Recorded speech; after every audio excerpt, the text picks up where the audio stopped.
మనసు వలననే పాపపుణ్యములు ఏర్పడుతున్నాయి. చూడడం అందరూ చూస్తారు, కానీ చూసినప్పుడు మనసు ఎలా ప్రతిస్పందిస్తోందన్న దాన్ని బట్టి పుణ్యము కాని పాపము కాని సంక్రమిస్తోంది. అయినప్పుడు మనస్సులోంచి వచ్చేటటువంటి అనేక కోర్కెలలోంచి ఏదో ఒక కోరిక మీద నిలబడిపోతున్నాడు గట్టిగా. భీష్మాచార్యుల వారు ధర్మరాజు గారితో మాట్లాడుతూ, మనిషిని కొన్ని గుణములు తోడేళ్లు వెంబడించినట్లుగా వెంబడిస్తాయి. తోడేళ్లు ఎలా వేటాడి హింస చేస్తాయో, ఎలా తినేస్తాయో అలా తినేస్తాయి. పరమ పవిత్రమైనటువంటి మనుష్య జన్మని, భగవంతుణ్ణి తెలుసుకోవడానికి యోగ్యమైనటువంటి మనుష్య జన్మని పాడు చెయ్యగలిగినటువంటి గుణములు ప్రధానమైనవి కొన్ని ఉన్నాయి. ఆ గుణములు ఉన్నాయి అని చెప్పడం వల్ల వచ్చేటటువంటి ఉపయోగం ఏమి ఉండదు. ఎందుచేత అంటే, మీరు వీటి చేత బాధపడుతున్నారు అని వైద్యుడు చెప్పాడు అనుకోండి, దానివల్ల ఏమిటి ఉపయోగం రోగికి? కాకపోతే స్పష్టంగా తన రోగం ఏమిటో అర్థం అవుతుందేమో. కానీ మనం ఏ రోగంతో బాధపడుతున్నామన్నది మనకి చెప్పడం కన్నా, మన రోగానికి ఉపశమనం కలిగేటటువంటి ఔషధం ఇవ్వడానికే వైద్యుడు ఎక్కువ దృష్టి పెడతాడు కదా. కాకపోతే దానితో పాటు పథ్యం కూడా చెప్తారు. ఇక పైన మీరు ఇవి తినండి, ఇవి తినకండి, ఇలా ఉండండి, ఇలా ఉండకండి అని మళ్ళీ ఆ వ్యాధి తిరగబెట్టకుండా సూచన చేస్తారు. అలాగే మనం మన జీవితాలు ఏ ప్రధానమైనటువంటి అవగుణముల చేత పతనమవుతాయో, ఆ గుణములలో ఉండేటటువంటి దుర్లక్షణములను గురించి వివరణ చేయడం కన్నా, ఆ గుణముల నుంచి మనం బయటపడడానికి ఏం చెయ్యాలో చెప్పారనుకోండి, అది సాధనాపరంగా చాలా ఉపయోగం ఉంటుంది. ఎవరికి వాళ్ళు పరిశీలనం చేసుకుని ఆ గుణముల నుంచి వినిర్ముక్తులు కావడానికి, జీవితాన్ని పండించుకోవడానికి ఎంతో ఉపయోగపడుతుంది. అసలు నిజానికి ఒక మనిషికి వేదాంత శాస్త్రం అక్కడ ఎంతో ఉపకారం చేస్తుంది. వేదతుల్యమైన వాక్కులు నీ నోటి నుంచి వస్తాయి అని కృష్ణ పరమాత్మ యొక్క అనుగ్రహం భీష్మునికి ఉంది కనుక అత్యంత సారవంతమైన పలుకు ధర్మరాజు గారితో పలుకుతున్నాడు.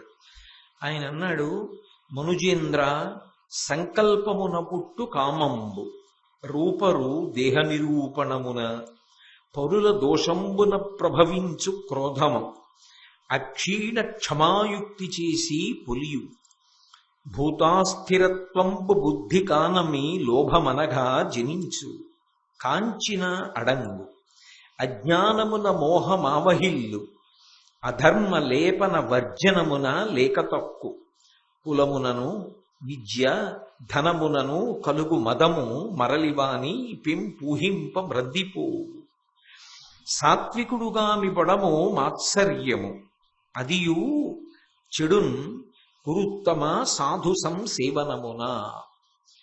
బహుశః ఈ పద్యంలో చెప్పబడేటటువంటి విషయాన్ని ప్రతి వ్యక్తి కూడా బాగా తెలుసుకుని నిత్య జీవితంలో అనుష్ఠాన పర్యంతంలోకి తెచ్చుకుని పరిశీలించవలసినటువంటి అత్యంత ప్రధానమైన విషయాన్ని భీష్ముడు ప్రతిపాదన చేస్తున్నాడు. ఆయన అంటున్నాడు, మనుజేంద్ర, మనుజులకు రాజు అయినటువంటి ఓ ధర్మరాజా, సంకల్పమున పుట్టు కామంబు రూపరుదేహ నిరూపణమున. మనిషి సాధారణంగా పాడైపోవడానికి కారణం ఏమిటి అంటే, ఏదో కోరిక మనసులో బయలుదేరుతుంది. ఆ కోరిక బయలుదేరినటువంటిది ఏమవుతుందంటే మెల్లగా దృఢత్వాన్ని ఏర్పాటు చేసుకుంటుంది. మీరు చూడండి, కొన్ని కొన్ని చెట్లు ఉంటాయి, అవి భూమిలో పెరగడం మొదలు పెడతాయి. మీరు ఎంత గట్టిగా పట్టి లాగండి, అవి ఊడి రావు, వేళ్ళు నిప్పెడతాయి. మీరు ఏదో పైన తుంచారనుకోండి, 2 రోజులు అయ్యేటప్పటికి మళ్ళీ చిగుర్లు ఆకులు వేస్తాయి. 10 రోజులు ఉపేక్షించారనుకోండి, పోషించవలసిన అవసరం లేకుండా పెరిగిపోతాయి. అది విచిత్రం. వాటికి నీళ్లు పోసారా నిప్పులు పోసారాతో సంబంధం ఉండదు, అవి పెరిగిపోతాయి. దాని వలన ఒక్కొక్కసారి అవి ఎక్కడ పెరిగాయో అక్కడ ఉన్న ప్రదేశం అంతా కూడా బీటలు వారిపోతుంటుంది కూడా. అలా సంకల్పమున పుట్టు కామంబు, మనసు అనేటటువంటి దానికి ఒక లక్షణం ఉంది. అది ఏమిటి అంటే, చూడడానికి యోగ్యమైనది కాదు. అది చూడడం అంటే ఎవరికి సాధ్యం కాదు. ఏమంటే మీ కన్ను చూపించండి అన్నారనుకోండి, నేను ఎందుకు ఈ మాట అంటున్నానంటే, కంటిని ఆధారంగా యావత్ ప్రపంచాన్ని మనిషి చూస్తాడు. నేను ఈ ప్రపంచాన్నంతటినీ దేనితో చూస్తున్నాను? నా కంటితో చూస్తున్నాను. నా కంటిని నేను ఎప్పుడైనా చూసుకోగలనా? అద్దంలో చూడటం వేరు, సహజంగా చూడగలనా? చూడలేను. నా బాహ్యంలో ఉన్న అవయవములు నాకు కనపడతాయి. లోపల కొన్ని అవయవములు ఉంటాయి కదా, గుండె ఉంటుంది, ఊపిరితిత్తులు ఉంటాయి, మూత్రపిండాలు ఉంటాయి, జీర్ణావయవాలు ఉంటాయి, ప్రీగులు ఉంటాయి. ఇవి నేను ప్రత్యక్షంగా చూడలేకపోవచ్చు, కానీ ఒక వైద్యుడి సహాయం తీసుకుంటే ఇదిగోనండి మీ గుండె, ఇదిగోనండి మీ ఊపిరితిత్తులు అని బహుశా చూపించగలుగుతారు. అంటే చూపించగలరు అంటే ఏదో పైకి తీసి అని కదా నా ఉద్దేశం. ఇవాళ వచ్చిన సాంకేతిక పరిజ్ఞానంతో ఒక తెర మీద చూపించగలరు అని నేను అనుకుంటున్నాను. నాకు అంత బాగా తెలియదు ఆ విషయం గురించి. చూపించగలరు అనుకుంటున్నాను. ఎందుకు అది కూడా అనగలిగాను అంటే, ఒకప్పుడు నాకేదో రుగ్మత వస్తే ఒక వైద్యుడు నాకు ఈ లోపలికి ఉన్నటువంటి అవయవ సంబంధమైన విశేషాలని తెర మీద చూపించారు. గొట్టం లాంటిది పెడితే ఆ వెలుతురులో తెర మీద కనపడింది. నా కంఠ లోపల భాగంలో వచ్చినటువంటి రుగ్మత కనపడింది. అలా లోపల ఉన్న అవయవాల్ని చూపించగలరేమో. మనస్సుని చూపించండి అని అడిగారు అనుకోండి. ఎవరైనా చూపించగలరా? అసలు మనసుని చూపించడం సాధ్యం కాదది. ఎందుకని అంటే సూక్ష్మమైనటువంటి ఇంద్రియం. కానీ వచ్చిన పెద్ద గొడవ ఏమిటంటే, ఒక మనిషి యొక్క అభ్యున్నతి, ఒక మనిషి యొక్క జీవితం, ఒక మనిషి యొక్క కీర్తి, ఒక మనిషి యొక్క ఉత్తమ గతులు, అతని శాశ్వతత్వం, అతని గొప్పతనం, అతను చిరస్మరణీయుడు కావడం, ఇవన్నీ కూడా ఆయన మనసు మీద ప్రధానంగా ఆధారపడి ఉంటాయి. ఎందుకని అంటే అది సంకల్ప వికల్ప సంఘాతం. అది అస్సలు ఖాళీగా ఉండదు. నిద్ర లేచింది అంటే స్వప్నావస్థలోంచి, అంటే సుషుప్తిలోంచి స్వప్నం, స్వప్నంలోంచి జాగృతిలోకి వచ్చిందనుకోండి, ఇంద్రియాలతో కలిసిందనుకోండి, ఇంకా నిరంతర సంకల్ప వికల్పములు చేస్తూ ఉంటుంది. అలా ఏవో ఆలోచనలు చెప్తూనే ఉంటుంది. ఇప్పుడు ఈ ఆలోచనలు చెప్తూ వెళ్ళిపోతున్నప్పుడు కొన్నింటిని మనం పట్టించుకోం, అసలు అలా వికల్పం వదిలేస్తుంది దాన్ని. కానీ అలా వాడు వదిలేసాడు, వాడు మన మాట వినలేదు కదా అని అదేం ఊరుకోదు. అది అలా తీసుకొచ్చి చెప్తూనే ఉంటుంది. అది ధర్మబద్ధమా అధర్మబద్ధమా దానికి అనవసరం. అది ప్రతి విషయాన్ని ప్రతిపాదన చేస్తూ ఉంటుంది తీసుకొచ్చి. ఇదిగో ఇది ఇలా బాగుంది కదా, ఇది ఇలా అనుభవిస్తే బాగుంటుంది కదా, ఇలా సంపాదించేస్తే బాగుంటుంది కదా, ఇలా దాచేస్తే బాగుంటుంది కదా. ధర్మమా అధర్మమా దానికి అనవసరం. మంచి చెప్తుంది, చెడు చెప్తుంది. అందుకే మంచి చెప్తే పొగిడారు త్యాగరాజస్వామి. మనసా అని తన మనసుని తాను సంబోధిస్తూ ఎన్నో కీర్తనలు చేశారు. అది ఎన్నో చెప్తూ ఉంటుంది. ఇందులో ఏదైనా ఒక విషయం మీద అనురక్తులయ్యారనుకోండి, మీరు బుద్ధి కూడా కేంద్రీకృతమైందనుకోండి, అది మొట్టమొదట బీజం రూపంలో చిన్న కోరిక కింద మొదలవుతుంది. మొదలై దాని మీద దృష్టి బాగా నిలబడింది అనుకోండి, అది బాగా వేళ్ళు ఉంచుకుని దృఢమైనటువంటి కామం అవుతుంది, అంటే కోరిక అవుతుంది. ఇప్పుడు ఆ కోరిక తీర్చుకోవాలనేటటువంటి ఒక ధృతి బయలుదేరుతుంది, ఒక పట్టుదల బయలుదేరుతుంది. నేను ఎలాగైనా ఇది సాధించాలి, ఈ కోరిక తీర్చుకోవాలి. అది ఉత్తమం అనుకోండి, అదృష్టం. ఒకవేళ అనుత్తమం అనుకోండి, అది అధార్మికం అనుకోండి, అదే పతనమునకు కూడా కారణం. అందుకే గీతలో కృష్ణుడు ఒక మాట అంటాడు, మన ఏవ మనుష్యానాం కారణం బంధమోక్షయో. బంధనమునకు కాని మోక్షమునకు కాని మనసే కారణము అయినప్పుడు అసలు ఆ మనసు చెలించదనుకోండి, ఆ మనసు తప్పు మార్గంలో ఏమీ చూడదనుకోండి, ఇంద్రియముల వలన దోషం రాదు. నేనన్న మాట మీరు బాగా పట్టుకున్నారో లేదో నాకు అర్థం కాలేదు. ఇంద్రియం యొక్క ధర్మం ఏమిటి? దాని పని చేస్తుంది అంతే. కన్ను ఉందనుకోండి, దాని పని చేస్తుంది. మనసు దాని వలన ఏమీ ప్రభావితం కాకుండా పవిత్రంగా ఉందనుకోండి, ఆయన ఏం చూశాడన్న దాంతో ఆయనకి పాపము లేదు, పుణ్యము లేదు. ఎలా అంటారేమో, సుందరకాండలో స్వామి హనుమ సీతమ్మని అన్వేషించడానికి వెళ్ళినప్పుడు నచా కులీనా నచ హీనరూప నదక్షిణ నానుపచారయుక్త భార్యాభవక్తస్య నహీన సత్వ నచాపి కాంతస్య నకామనీయ. మహాసౌందర్యరాసులైనటువంటి అనేక మంది స్త్రీలు ఒంటి మీద సరిగా బట్ట లేకుండా పడున్నారు. ఈమె సీతమ్మ కాదు, ఈమె సీతమ్మ కాదు, ఇది ఈమె సీతమ్మ కాదని చెప్పి ఆయన చూస్తూ వెళ్ళిపోయి సీతమ్మ కాదని వెళ్ళిపోయారు. బయటికి వెళ్ళిపోయాక ఆయనకు అనుమానం వచ్చింది. ఒరే, నేను ఇంతమందిని రాత్రివేళ నిద్రపోతుండగా చూశాను కదా, వాళ్ళ ఒంటి మీద సరిగ్గా వస్త్రాలు కూడా లేవు కదా, నాకు పాపము రాలేదా? అలా చూడకూడదు కదా అని ఆయన ఆలోచన చేశారు. ఆలోచన చేసి వెంటనే ఆయన ఒక మాట అన్నారు. ఆయన అన్నారు, ఇవన్నీ చూసినప్పుడు నా మనసు ఏమైనా కదిలిందా, నా మనసు యందు వికారము కలిగిందా, నా మనసు యందు వికృతమైన భావనలు ఏమైనా కలిగాయా? ఏమీ కలగల. ఈమె సీతమ్మ కాదు అని నేను వెళ్ళిపోయాను. ఆవు దూడ కనపడకపోతే ఆవుల మందలో వెతుకుతాం, స్త్రీ కనపడకపోతే స్త్రీలలో వెతుకుతాం తప్ప నా మనసు వికారము చెందలేదు కదా. కాబట్టి ఇప్పుడు నా యందు దోషమేముంది, నాకేం దోషం కలగలేదు అని వెళ్ళిపోయారు. అంటే మనసు ప్రభావితము కానంత వరకు ఇంద్రియములు వాటి ధర్మాన్ని అవి నెరవేర్చిన, ఏదో వినకూడనిది చెవిలో పడినా మనసు కదలల, కనపడకూడనిది కనపడింది మనసు కదలల, నాలిక మీద పడకూడనిది పడింది మనసు కదలల, ముట్టుకోకూడనిది ముట్టుకున్నాడు మనసు కదలల. కానీ అన్ని వేళలా అలా మనసు కదలకుండా ఉంటుందా? ఎంతో సాధన చేసిన వాళ్ళకైతేనే కదలకుండా ఉంటుంది. అందుకే సాధ్యులలోకి వెళ్ళారు స్వామి హనుమ. అయినప్పుడు మరి ఆ మనసు వలననే పాపపుణ్యములు ఏర్పడుతున్నాయి. చూడడం అందరూ చూస్తారు, కానీ చూసినప్పుడు మనసు ఎలా ప్రతిస్పందిస్తోందన్న దాన్ని బట్టి పుణ్యము కాని పాపము కాని సంక్రమిస్తోంది. అయినప్పుడు మనస్సులోంచి వచ్చేటటువంటి అనేక కోర్కెలలోంచి ఏదో ఒక కోరిక మీద నిలబడిపోతున్నాడు గట్టిగా. అది కామం అవుతోంది. కామం అంటే కోరిక. నేను అనేక పర్యాలు మీతో చెప్పా, కామము అంటే కేవలముగా ఏదో అన్ని వేళలా తుచ్చమైనటువంటి గ్రామ్య సుఖం గురించి ఆలోచించకూడదు. ఏ కోరికైనా కామము కిందకే వస్తుంది. అయితే ఎలా గెలవాలి మరి? అది ఆపలేరుగా, మీరు మనస్సుని ఆపలేరుగా. ఎంతసేపు ఆపేస్తారు మనసుని? అసలు ఇంకొకటి శాస్త్రంలో పెద్ద రహస్యం ఏంటంటే మనసుని చంపకూడదు. మీరు మనసుని నిద్రాణం చేసేసారనుకోండి, అది కదలకుండా చేసేసారనుకోండి, దానికి ఉత్సాహం అంతా చంపేశారనుకోండి, అప్పుడు మనిషి తరించలేడు. మీకు ఒక్క ఉదాహరణ చెప్తా. ఓ కోతి ఇలా వచ్చిందనుకోండి సభలోకి, అది అలా ఎక్కి పైకి ఎక్కి అలా చప్పుడు చేస్తూ అలా పరిగెత్తి అటు దూకి ఇటు దూకింది అనుకోండి, కోతి అంటారు. అలా మూల అలా పడుకుందనుకోండి, అంటే కోతి ఒంట్లో బాగోలేదా అంటారు. అవునా కదా? కోతి అంటే చురుగ్గా పరిగెత్తాలి, అంతేగాని కోతి పడుకుంటే ఎలా? మనసు కూడా అంతే, పరిగెత్తాలి. కానీ దేన్ని పట్టుకు పరిగెడుతోంది అన్నది ప్రధానం. అది విద్యుత్ తీగల్ని పట్టుకుందనుకోండి, ఒళ్ళు కాలిపోతుంది. పట్టుకోవలసింది పట్టుకోవాలి, మార్చి మార్చి మార్చి మార్చి ధర్మాన్ని పట్టుకోవాలి. ఏది పట్టుకున్నా ధర్మ సంబంధమైన విషయాన్ని పట్టుకుంటోందనుకోండి, అది ఉత్సాహంగానే ఉంటుంది, కానీ దాని వలన జీవితం పడదు.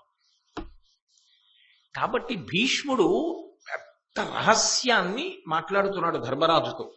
ఆయన అంటున్నాడు, మనుజేంద్ర సంకల్పమున పుట్టు కామంబు. సంకల్పము మనసులోంచి వస్తుంది, అందుకే మనసిజుడు అని మన్మధుడికి పేరు. మనసులోంచి పుడతాడు. సంకల్పములన్నీ మనసులోంచి వస్తున్నాయి, నెగడులోంచి నిప్పురవ్వలు వచ్చినట్టు. ఈ సంకల్పములలోంచి అంటే ఆలోచనల్లోంచి కోరిక బలవత్తరంగా నిలబడుతోంది. ఇది ఒక విషయం మీద. ఇప్పుడు దీన్ని ఎలా పరిశీలించాలి, ఎలా మార్చుకోవాలి మనిషి అంటే, మనసు చెప్పినది ఏమీ విచారణ లేకుండా వినడానికి అలవాటు పడిపోయిన కారణం చేతనే ఇన్ని కోట్ల జన్మలు ఎత్తవలసి వస్తుంది. అది ఏదో చెప్తోంది, ఏదో కోరిక మీద నిలబడిపోతున్నాడు, ఓ తప్పు అనుభవించేస్తున్నాడు, సంపాదించేస్తున్నాడు, దాని పాప ఫలితం అనుభవించడానికి మళ్ళీ వస్తున్నాడు. కాబట్టి నీకు రావలసిన విధానం ఏమిటో తెలుసా? నీ మనసును నువ్వు పరిశీలించు. ఒక్కసారి ఇన్నాళ్ళు అది ముందుంటోంది, నువ్వు వెనక్కుంటున్నావు, అది నిన్ను నడిపిస్తోంది. నువ్వేం చేస్తావంటే ఆగమని ముందుకెళ్ళి వెనక్కి తిరిగి చూస్తోంది. అదో ఆలోచన చెప్తుంది, అది దాని లక్షణం. కానీ సాధన చెయ్యి. ఎలా చేస్తావో తెలుసా? ఏదో ఒక తప్పు ఆలోచన చెప్పింది అంటే, నువ్వు ఇవ్వాలి ఈ ఆలోచన చెప్పావు కాబట్టి నేను ఊరుకున్నాను అనుకో, అదే చెప్తావు, అదే చెప్పి దాన్ని కోరికగా మారుస్తావు. ఈ కోరిక బలవత్తరం అయిపోయిందనుకో, నా మనసు దాని చుట్టూ తిరగడం మొదలెడుతుంది. అది ఎలా తీర్చుకుందాం అనుకుంటాను. ఆఖరికి అది తీర్చుకుంటాను. శరీరంలో ఉన్న అవయవముల ద్వారా నువ్వు తృప్తి పొందుతావు, సంతోషించానంటావు. కానీ అది పాపముగా నా ఖాతాలో పడిపోతుంది. నేనేమవ్వాలి? వెళ్ళి ఏ తిరియక్కులోకో వెళ్ళాలి మళ్ళీ వచ్చే జన్మలో. నువ్వు ఇలా చెప్పబట్టేగా ఇన్ని జన్మలు తిరిగాను, ఇన్ని జన్మలు తిరగమంటావు. ఏం బుద్ధి లేదా ఇలాంటి మాటలు చెప్పడానికి? పక్కన ఉన్నవాడు తప్పు చెప్తే ఎలా మందలిస్తావో నీ మనస్సుతో నువ్వు అలా మాట్లాడుకోవడం నీకు చేత కావాలి. నీ మనసుని నువ్వు పరిశీలించడం చేత కానంత కాలం సాధనలో నువ్వు అడుగు ముందుకి. అందుకే అసలు సాధన యందు గొప్ప విజయం ఎక్కడుంటుందో తెలుసా? నా మనసు నా మాట వింటల్లేదన్న మాట ఎవడు చెప్తాడో వాడు సాధన ప్రారంభించాడని గుర్తు.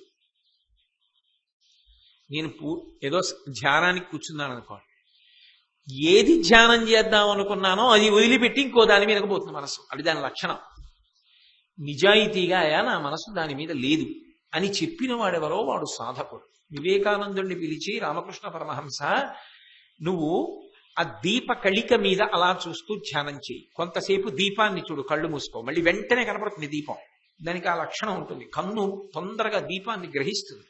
మీరు ఆ పొడుగైన దీపం వంక అలా చూసి కళ్ళు మూసారనుకోండి, మళ్ళీ వెంటనే తెల్ల సారలా చూపిస్తుంది. కానీ ఒక దీపాన్ని చూసి కళ్ళు మూసుకుని ధ్యానం చేయాలి. కాసేపు ఆగి వచ్చారు రామకృష్ణ పరమహంస. చేస్తున్నావా? నిలబడిందా ధ్యానం? వివేకానందుడు ఏమి అరమరిక లేకుండా చెప్పాడు గురువు గారికి. లేదు, నా మనసు నిలబడలేదు.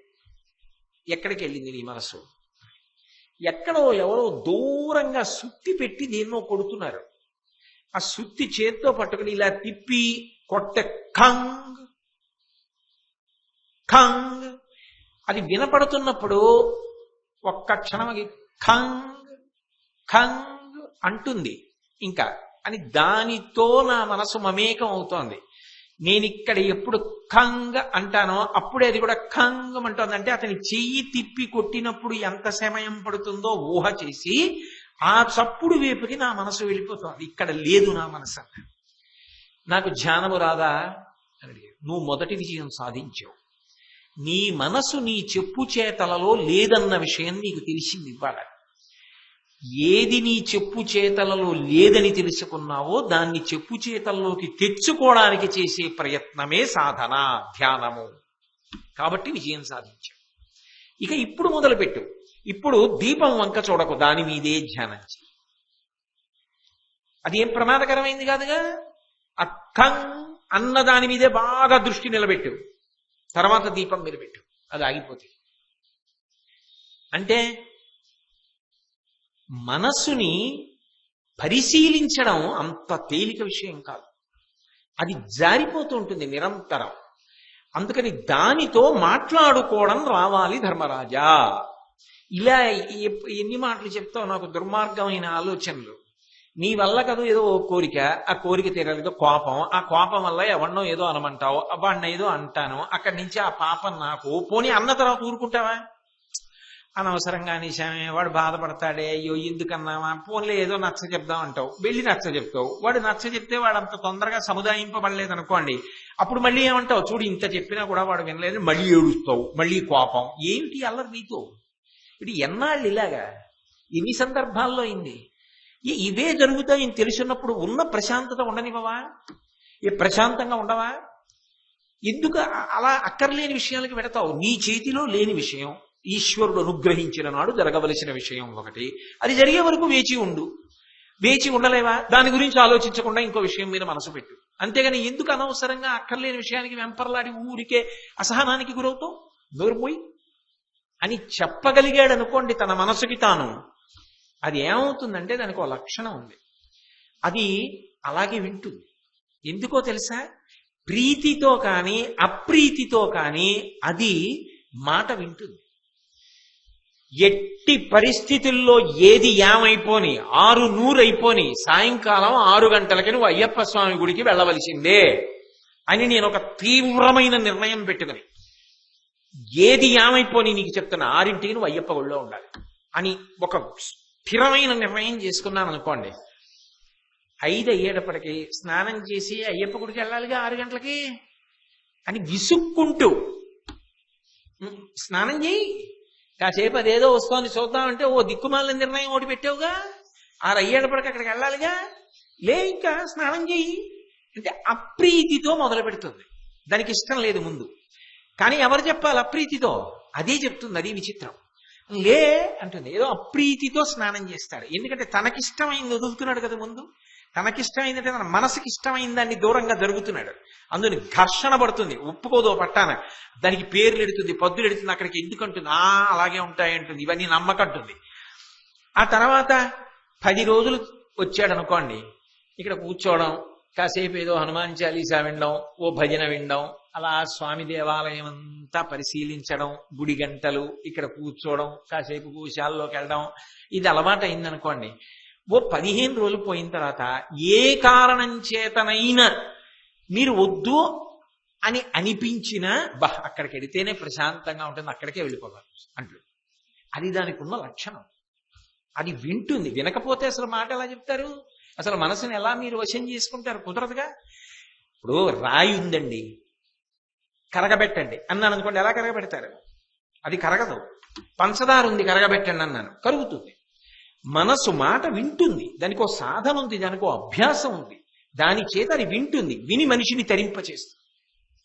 దానికి అలా అభ్యాసం అయిందనుకోండి, మీరు ఏ వస్తువుని అందించాలో ఆ వస్తువును అలా అందించడం మొదలెట్టారనుకోండి, దానికి ఉన్న లక్షణం ఏమిటో తెలుసా? దాన్ని ఊడ కింద పట్టుకుని ఊగుతుంది.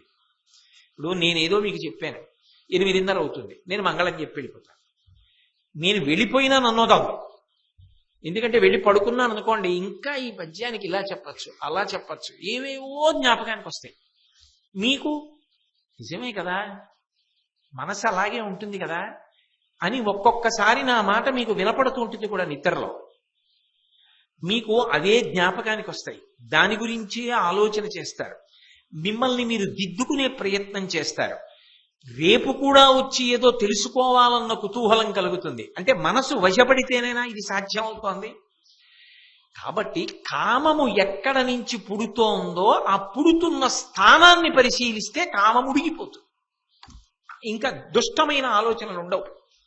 మీరు 10 మాటలు బెదిరించారనుకోండి, అది మాట వింటుంది. ఎందుకు వింటుందో తెలుసా? దానికి ఒక లక్షణం ఉంది. రామకృష్ణ పరమహంస అద్భుతమైన మాట చెప్పారు. ఓ కుక్క ఉందనుకోండి, దాన్ని నేను మా ఇంట్లో గదుల్లో తిప్పడం అలవాటు చేశాను. చాలా కాలం నుంచి అది ఇంట్లో గదుల్లోనే తిరుగుతూ ఉంటుంది. నేను ఇంటికి వచ్చినప్పుడు లోపలికి రాగానే గబగబా 2 కాళ్ళు వేసి నా కంఠం వరకు, నా భుజాల వరకు ఎక్కేసి, మూతి నాకేసి, ముఖం నాకేసి, కంఠం నాకేసి అల్లరి చేస్తూ ఉంటాను. ఎవరో పెద్ద ఆయన వచ్చాడేమో, కుక్కని పెంచద్దు అనలేదు, కుక్క మీద ప్రేమతో ఉండవలసిందే, కుక్కని పోషించవలసిందే, కానీ అలా ఇంట్లో తిప్పుకోకూడదయా, తప్పది.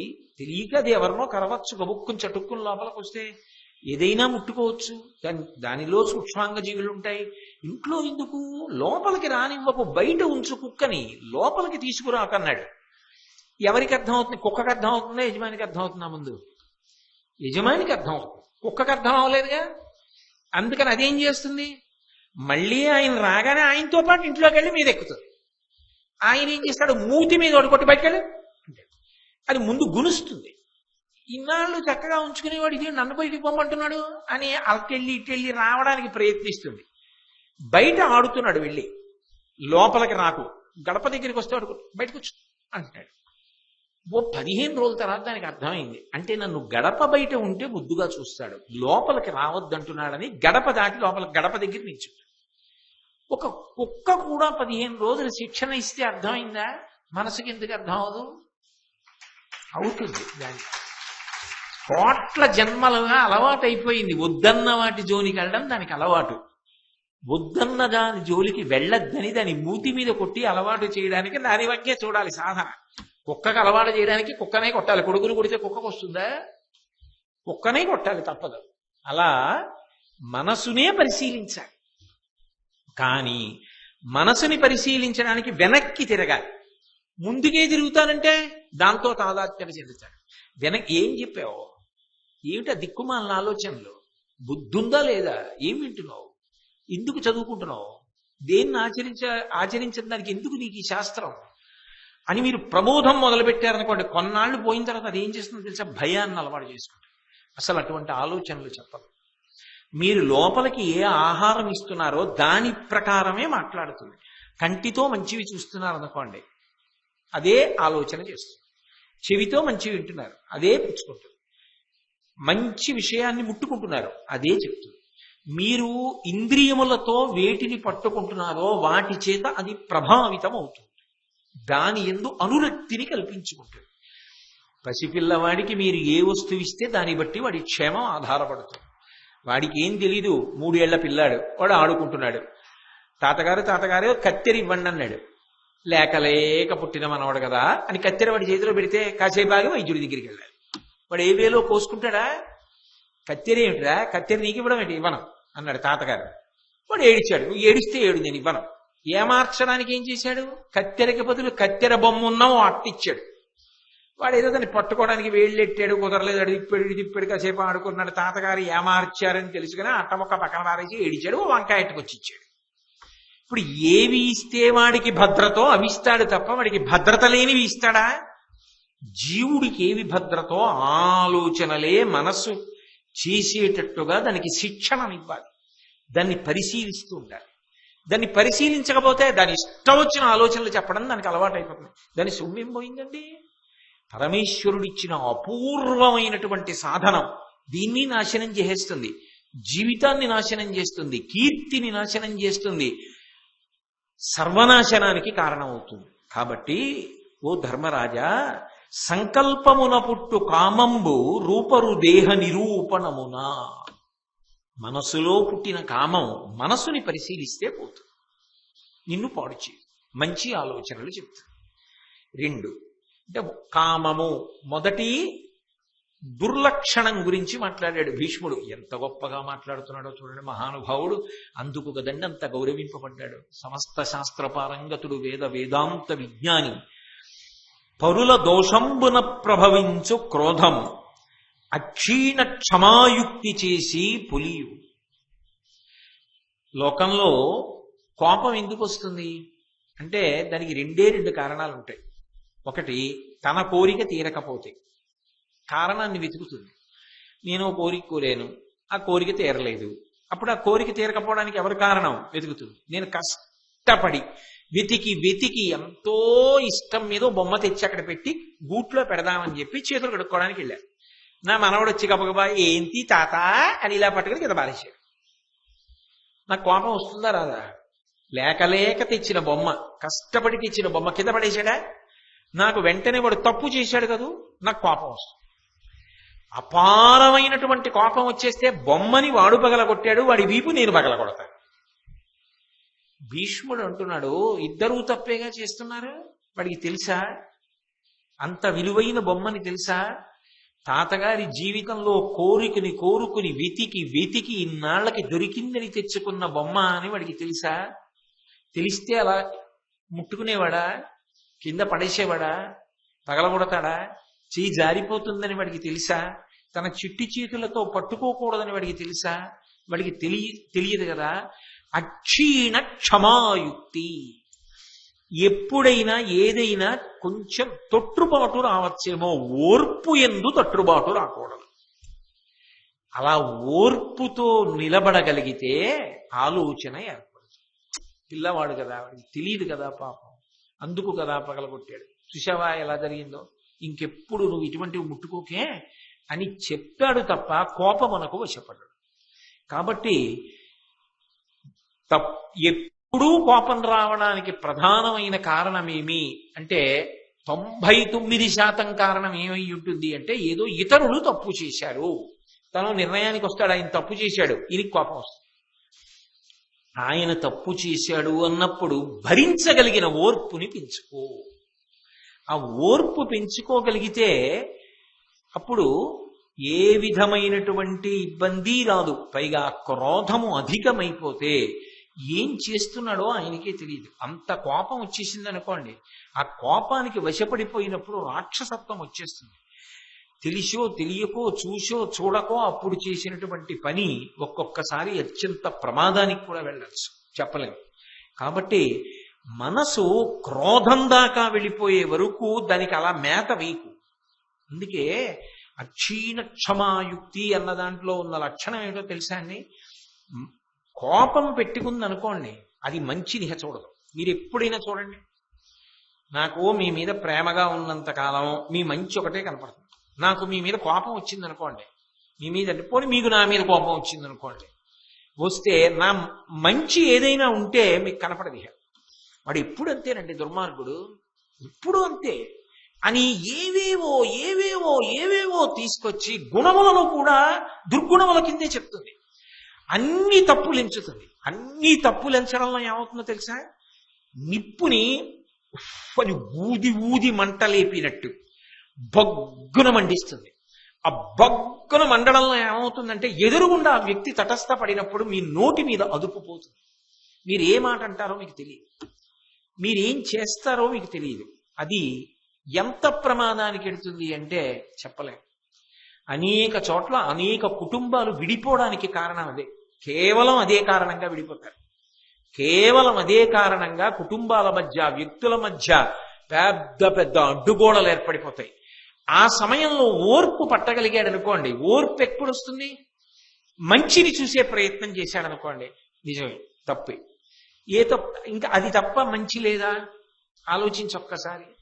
ఎంత మంచివాడు, ఎన్ని మంచి పనులు చేసినవాడు, ఎంత ప్రేమైకమూర్తి, ఎంతమందికి ఎన్ని ఉపకారములు చేసినవాడు. ఏదో పొరపాటు జరిగి ఉండొచ్చు, ఓ తప్పు జరిగి ఉండొచ్చు, దానికి అంత రాపాడించేయాలా, అంత బాధ పెట్టాలా? ఆయన తప్పు ఆయన తెలుసుకోలేని అమాయకుడు ఏం కాదు. నిజంగా ఆయన చేసింది తప్పైతే ఆయనే తెలుసుకుంటాడు. దానికోసం మనం ఇంత పెద్ద అల్లరపడవలసిన అవసరం ఏంటి? ఓ మంచి మాట చెప్దాం, అయ్యా అలా చేయకుండా ఉంటే బాగుండేదేమో, అలా చేయకండి అని ఊరుకుంటాడు. ఓర్పు ఉందనుకోండి, అల్లరి ఉండదు. ఓర్పుకి కారణం ఎక్కడుంటుందంటే, చెడుని చూస్తే కోపం వస్తోందని గుర్తొచ్చినప్పుడు మంచి వైపుగా మనసుని తిప్పియాలి. అవతల వారిలో ఉన్న మంచిని వెతికి చూడడం మొదలెట్టాలి.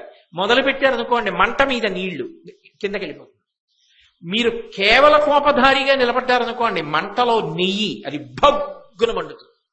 ఇంకా ఇంకా ఇంకా ఇంకా చూస్తుంది. చూడడంలో విచిత్రం ఏంటో తెలుసా?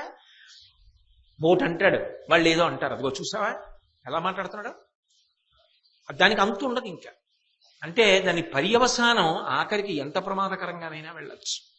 అందుకే మనిషి, మీరు ఒకటి బాగా గుర్తుపెట్టుకోవాలి, ఇవి చెప్పేటప్పుడు భీష్ముడు చెప్పడానికి కారణం ఏంటంటే, వీటిని మనం పట్టుకోలేదు.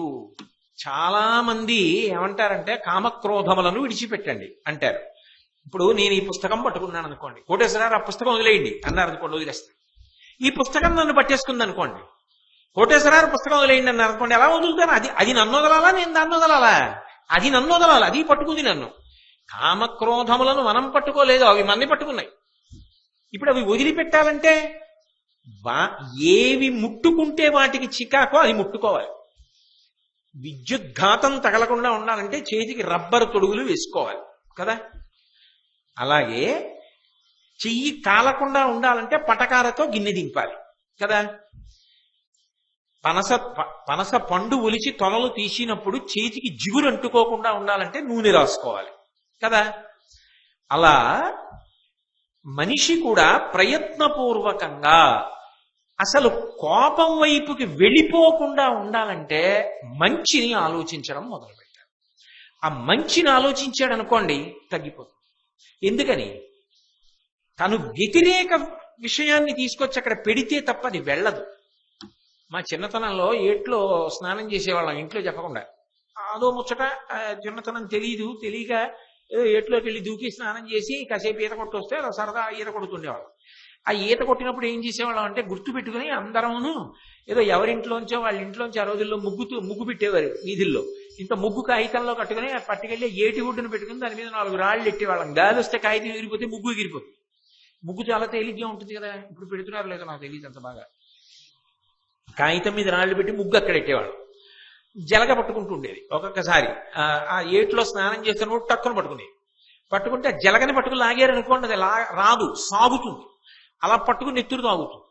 అప్పుడు ఏం చేసేవాళ్ళం అంటే, జలగ పట్టేసుకుందని తెలియగానే చురుచురులాడుతున్న పట్టుకు లాగుతూ ఉంటుంది. ఆ ఒడ్డుకు వచ్చేవాళ్ళం, గబాబా వచ్చి ఆ జలగని ఇలా పట్టుకుని కాస్త ముగ్గు దాని నోటి దగ్గర పడేస్తే దానికి అసహ్యం, వదిలేస్తుంది. వదిలేగానే దాన్ని దూరంగా పారేసి మళ్ళీ కుక్క బుద్ధి మళ్ళీ ఏట్లో నీళ్ళల్లో దూకేవాళ్ళం. జలగ పట్టుకుంటే ముగ్గేసుకునేవాళ్ళం. తర్వాత దొద్దురెక్కేది, అది చూసి ఇంట్లో వాళ్ళు పసికట్టేవారు, వీడు ఏట్లో స్నానం చేసేటవాడని విమానం మొత్తం మోగేది. సరే, అది వేరు విషయం అనుకోండి, అది కూడా మనసు యొక్క ఆటేగా. అలా తీసుకెళ్తూ ఉండడం. కాబట్టి ముగ్గేస్తే జలగొదిలినట్టుగా కోపం వస్తే ఓర్పు పట్టు, కామం వస్తే దాన్నే పరిశీలించు. విరుగుడు చెప్తున్నాడు, అది భీష్ముడి యొక్క గొప్పతనం. ఇప్పుడు సమస్య చెప్తే ఉపయోగం ఏంటండి? మీకు కడుపులో నొప్పిగా ఉంది డాక్టర్ గారు అంటే, కడుపు నొప్పి ఎందువల్ల వచ్చింది, ప్రీగు ఎక్కడ వరిచినది, ఏ రకమైన సూక్ష్మాంగజీవి లోపల ప్రవేశించినది, దాని వలన వచ్చే ప్రమాదమేమి, ఇవన్నీ మనకి గంట చెప్తే ఏమిటి ఉపయోగం? ఇవన్నీ అక్కల 3 పూట్ల ఇది 3 రోజులు వేసుకోండి అంటే చాలు కదా. ఆయన మీద నమ్మకం, ఔషధం వేసుకుంటాం. భీష్ముడి మీద నమ్మకం ఏమిటంటే, ఆ గుణాల గురించి ఎందుకు, ఆ గుణములు ఎలా పోగొట్టుకోవాలో చెప్పాలి. అంపశయ్య మీద పడుకుని ఒక్క వాక్యంలో చెప్తున్నాడు ఒక్కొక్క దాని గురించి. అది ఆయన ప్రతిభ. కాబట్టి పరుల దోషంబున ప్రభవించు క్రోధము అక్షీణ క్షమాయుక్తి చేసి పోతుంది కోపం. భూతాస్థిరత్వంబు బుద్ధి గానమి లోభమనఘ జనించు కాంచిన అడంగు. లోకంలో ఎక్కడ ఏ శిక్షణ తీసుకోవలసిన అవసరం లేకుండా వచ్చేటటువంటి గుణాల్లో ఒకటి ఏంటంటే లోభం. లోభం అంటే దాచుకోవడం. అన్నీ తీసుకొచ్చి దాచుకుంటూ ఉంటాడు. అందున మిగిలిన ప్రాణులకి, మనుష్య ప్రాణికి ఒక విషయంలో పెద్ద తేడా ఉంటుంది. ఎందుకని అంటారేమో, మిగిలిన ప్రాణులకు శాంతికి అవకాశం ఎక్కువ ఉంటుంది. వాటి రజోగుణం దృష్ట్యా, తమోగుణం దృష్ట్యా పొందలేకపోవచ్చు, కానీ వాటికి అవసరములు తక్కువ, కామము తక్కువ. బట్టలు కుట్టించుకోవాలా, పట్టుబట్టలు కట్టుకోవాలా, పంచెకి అంచు ఉండాలా, లాల్చీ ఉండాలా, ప్యాంట్లు కావాలా, చొక్కాలు కావాలా, తలకాయ దూకోవాలా, పౌడర్ రాసుకోవాలా, ఫెయిర్ అండ్ లవ్లీయా, ఫ్యాన్ వేసుకోవాలా, ఆల్అవుట్ పెట్టుకోవాలా, ఏసీ ఉండాలా, ఏం లేవు దానికి. అన్నిటినీ మించి దానికి ఓ పిల్ల పుట్టిందనుకోండి, ఆ పిల్ల తనంత తాను ఆహారం సంపాదించుకోవడం అలవాటు అయ్యేవరికే దాన్ని పోషిస్తుంది. దానికి తనంత తాను ఆహారం సంపాదించుకోవడం దానికి వచ్చేసింది అనుకోండి, వదిలిపెట్టేస్తుంది. అది సంపాదించుకోండి. మనిషికి ఉన్న పెద్ద రుగ్మత ఏమిటో తెలుసా? అవసరాలు ఎక్కువ.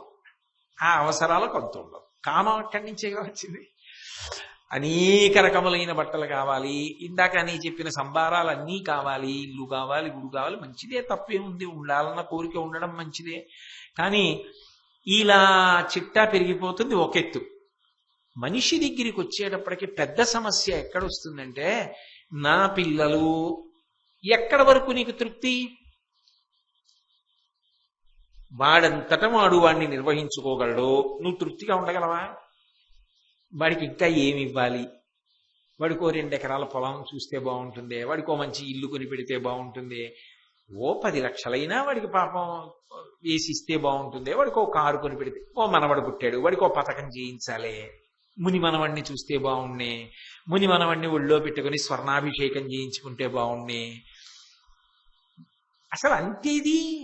పైగా దీనికి తోడు ఉన్న పెద్ద సమస్య ఏమిటంటే, కాగిత రూపమైన డబ్బు. అది ఎంత దాస్తే తృప్తి? అంతులేదు దానికి. జంతువు ఉందనుకోండి, అది అలా ఏం దాయిదిగా. దానికి ఎందుకు కరెన్సీ నోట్లు? గేదె తినేస్తుంది అక్కడ పెడితే, అంతేగాని అదే తీసుకెళ్ళదు, దాచుకోదు. దాచుకునే గుణం ఆ డబ్బు పట్టుకెళ్ళి దాయడం అన్న లక్షణం రాగానే మనుష్యుడు ఏం చేస్తాడంటే లోభత్వాన్ని పొందుతాడు. ఎందుకు ఇచ్చేయాలి, నీ దాచుకుందాం అనుకుంటాడు.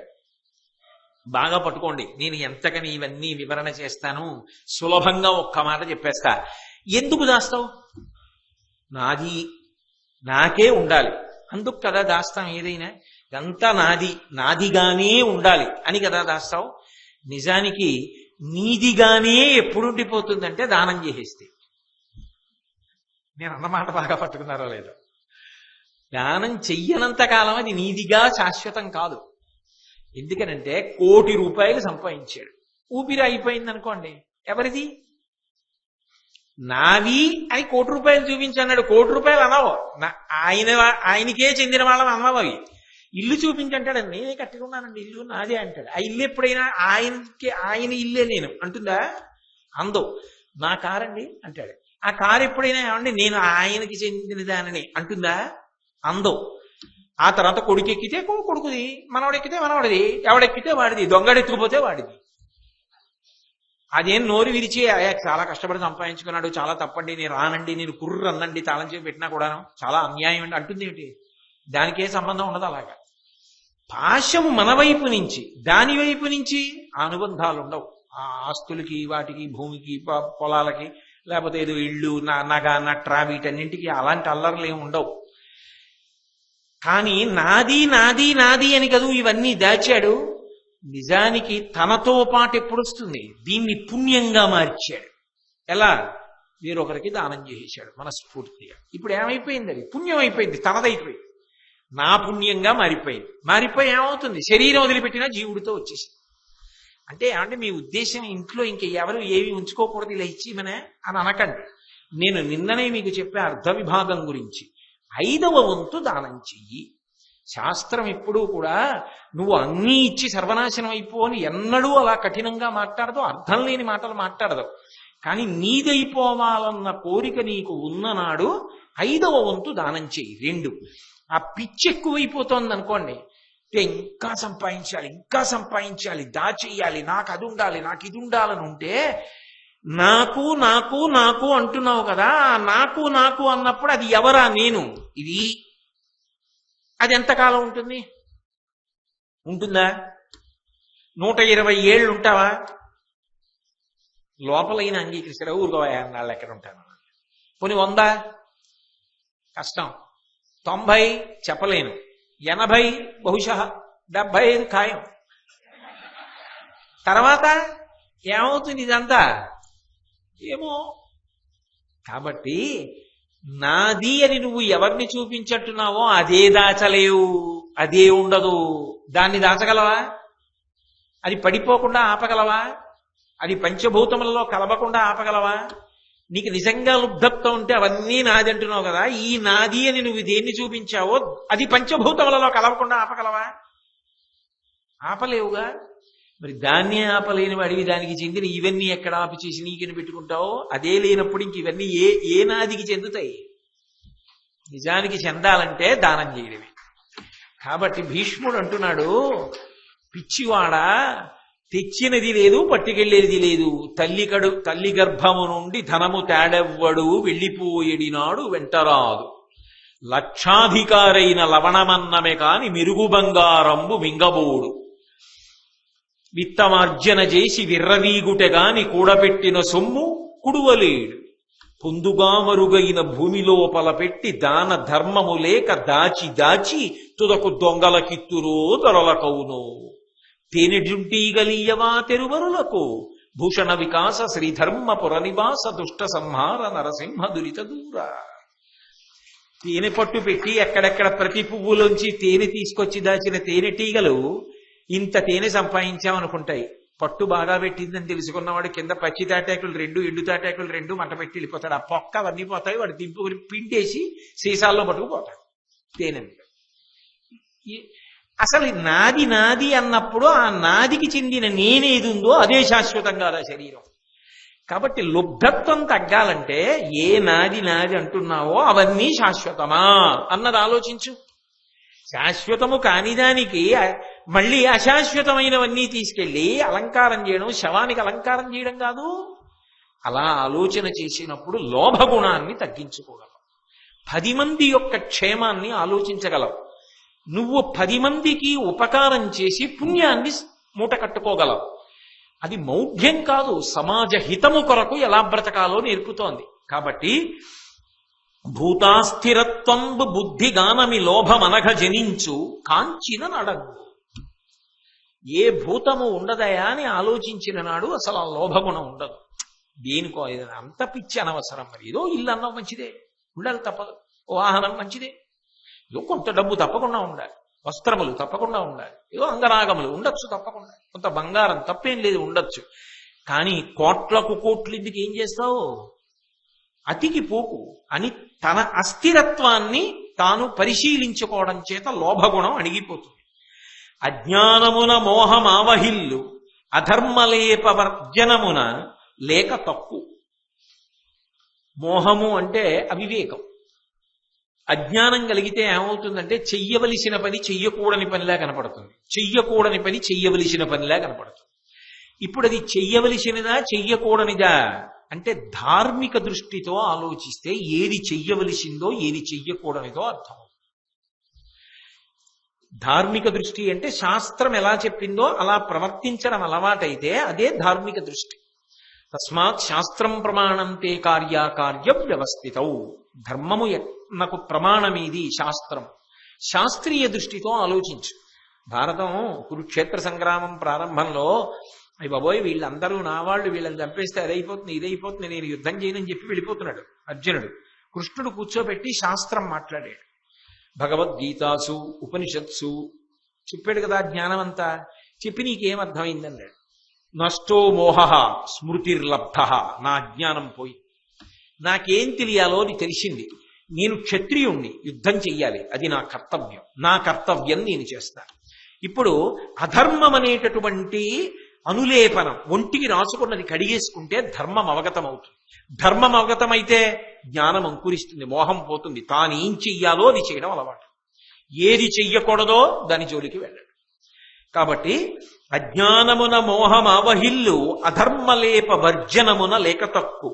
కులమునను విద్య ధనమునను కలుగు మదము మరలివాని పెంపూహింప మ్రద్దిపో. మనిషికి అహంకారం అని ఒకటి ఉంటుంది, గర్వం, అతిశయం. ఇవి సాధారణంగా ఏ కారణముల చేత వెంబడిస్తాయో చెప్తున్నాడు. అందులో మొదటిదేది అంటే కులము. కులము అంటే నా ఉద్దేశం ఇవాళ ఉన్న సమాజ స్థితిలో నేను ఆ కులముల గురించి నేను మాట్లాడటం లేదు. కులము అంటే నేను ఫలానా వారికి చెందినవాడిని, ఫలానా కుటుంబంలో పుట్టినవాడిని. అదొక గర్వానికి కారణం. మా నాన్నగారు అది, మా తాతగారు అది, మాకంత డబ్బు ఉంది, అంత పెద్ద కుటుంబంలో వాడిని నేను, అదో గర్వానికి కారణం. అలాగే విద్య, నేను ఇంత చదువుకున్నాను, నాకు ఇన్ని విషయాలు తెలుసు, అదో గర్వం. ధనము, నాకు ఇంత డబ్బు ఉంది, అదో గర్వం. ఈ మూడు గర్వానికి కారణాలు ధర్మరాజా. ఈ గర్వము మనిషిని సర్వనాశనం చేసేస్తుంది. గర్వము పోవాలి అంటే దానికి విరుగుడు చెప్తున్నాడు భీష్ముడు. ఇది పోవాలి అంటే మరలి వాని పెంపూహింప మ్రందిపోవు. అవి ఎలా వచ్చాయి అన్నది ఆలోచించు, పోతుందంతే. నేను ఫలానా మహాభక్తుడైనటువంటి ఒక మహానుభావుడి కడుపున పుట్టాను, నా గొప్ప? అది నా గొప్ప కాదుగా, నేనేం కోరి పుట్టలేదుగా, అది పరమేశ్వరుడి అనుగ్రహం. అటువంటి ఆయన కడుపున పుట్టడం. మీరైనా అంతే. మీ తల్లిదండ్రులందరూ మహాత్ములే, వాళ్ళ కడుపున పుట్టడం మీ అదృష్టం. నా తల్లిదండ్రుల కడుపున పుట్టడం నా అదృష్టం. దానికి నా ప్రయత్నం ఏముంది? నేను ఈవిడ కడుపునే పుడతాను, ఈయన కడుపునే పుడతానంటే నేను భగవదవతారం అవుతాను. అలా నేను అడిగి పుట్టలేదుగా. అది కృష్ణ భగవానుడు అయితే ఇగో నీ కడుపున పుడతానని చెప్పొస్తాడు. వామనమూర్తి అయితే నీ కడుపున పుడతానంటాడు. నేను అలా చెప్పాను మా అమ్మగారికి, అమ్మా నేను నీ కడుపున పుట్టి నిన్ను చాలా కీర్తివంతురాలను చేయుదును అని ఏమైనా చెప్పి పుట్టానేమిటి? నేను గత జన్మలలో చేసుకున్నటువంటి అదృష్టలీశం ఏమైనా ఉందేమో అటువంటి తల్లిదండ్రుల కడుపున పుట్టాడు. మీరైనా అంతే కదా. అయినప్పుడు అందులో నువ్వు గర్వపడడానికి ఏముంది? నువ్వేం చేశావని గర్వపడుతున్నావు? నేను అక్కడ పుట్టానడానికి. వెనక్కి పరిశీలనం చేస్తే గర్వం పోయింది. 2 విద్య, నాకింతొచ్చు అని కదా గర్వపడుతున్నావు. నీకన్నా బాగా వచ్చిన వాళ్ళు ఉన్నారా? నేను చాలా బాగా చెప్తున్నానండి ఉపన్యాసం అని గర్వపడ్డాను అనుకోండి. నువ్వు ఉపన్యాసం చెప్పడానికి ఇంత గొప్ప పద్యాలు రాసిన తిక్కనగారేమనాలి? తిక్కనగారు ఆంధ్రీకరించడానికి సంస్కృతంలో ఇచ్చిన వ్యాసుల వారిని ఏమనాలి? వ్యాసుల వారు రాయడానికి ఇంత గొప్పగా చెప్పిన భీష్మాచార్యుల వారిని ఏమనాలి? మరి వాళ్ళకే లేని గర్వం నీకెందుకు? అసలు వంటలన్నీ చేయించిన ఆయన ఏమో అన్నం తింటున్న వాళ్ళని చూసి ఆనంద భాష్పాలతో కళ్ళొత్తుకుంటున్నాడా? పప్పు వడ్డించిన వాడు గర్వపడిపోయాడా? అర్థం ఉందా? వాడేం పప్పు తీసుకురాలేదు, వండలేదు, ఏమీ చేయలేదు. ఆయన ఏమై కాస్త పప్పు వడ్డిస్తావా అన్నాడు. నీ అదృష్టం పప్పు వడ్డించావు. పప్పు వడ్డించినందుకు కాలర్ పైకెత్తి నేనేనండి పప్పు పెట్టాను వీళ్ళందరికంటే. పప్పు నీది కాదు, వండింది నువ్వు కావు, దాని డబ్బు నీది కాదు, మహానుభావుడు ఆయనది, ఆయన పప్పు నువ్వు వడ్డించావు. నేను అంతే, పప్పు ఆయనది, వడ్డించిన వాడిని నేను. నాకెందుకు మధ్యలో అహంకారం? నేనే అహంకరించవలసి వస్తే మరి ఇవన్నీ తయారు చేసిన వాళ్ళు ఎంత అహంకరించాలి? నేనెంతటి వాడిని అహంకరించడని అని వెనక్కి చూడు, నీకు ఆ గర్వం ఉండదు. నా అదృష్టం, నా చేత ఒక్క పద్యం చెప్పించైనా సరే చాలదా నా జన్మకి? మహాభారతంలో భీష్ముడు చెప్పినటువంటి మాటలు 4 చెప్పుకుంటున్నా శ్రావణ మాసంలో. ఇంకింతకన్నా నాకేం కావాలి? నాకేం వచ్చని చెప్పిస్తున్నాడు? నేనేం బాగా చదువుకున్నానా? నేనేమైనా విద్వాంసున్నా? నాకేమైనా కవిత్వం వచ్చా? నేనేమైనా పెద్ద అవధానినా? నాకేం తెలుసు? నాకేం తెలియదు. నాకేమీ తెలియకపోవడమే నాకున్న ఏకైక అర్హత. అందుకే ఈశ్వరుడు నా చేత ఇది చెప్పించాడు.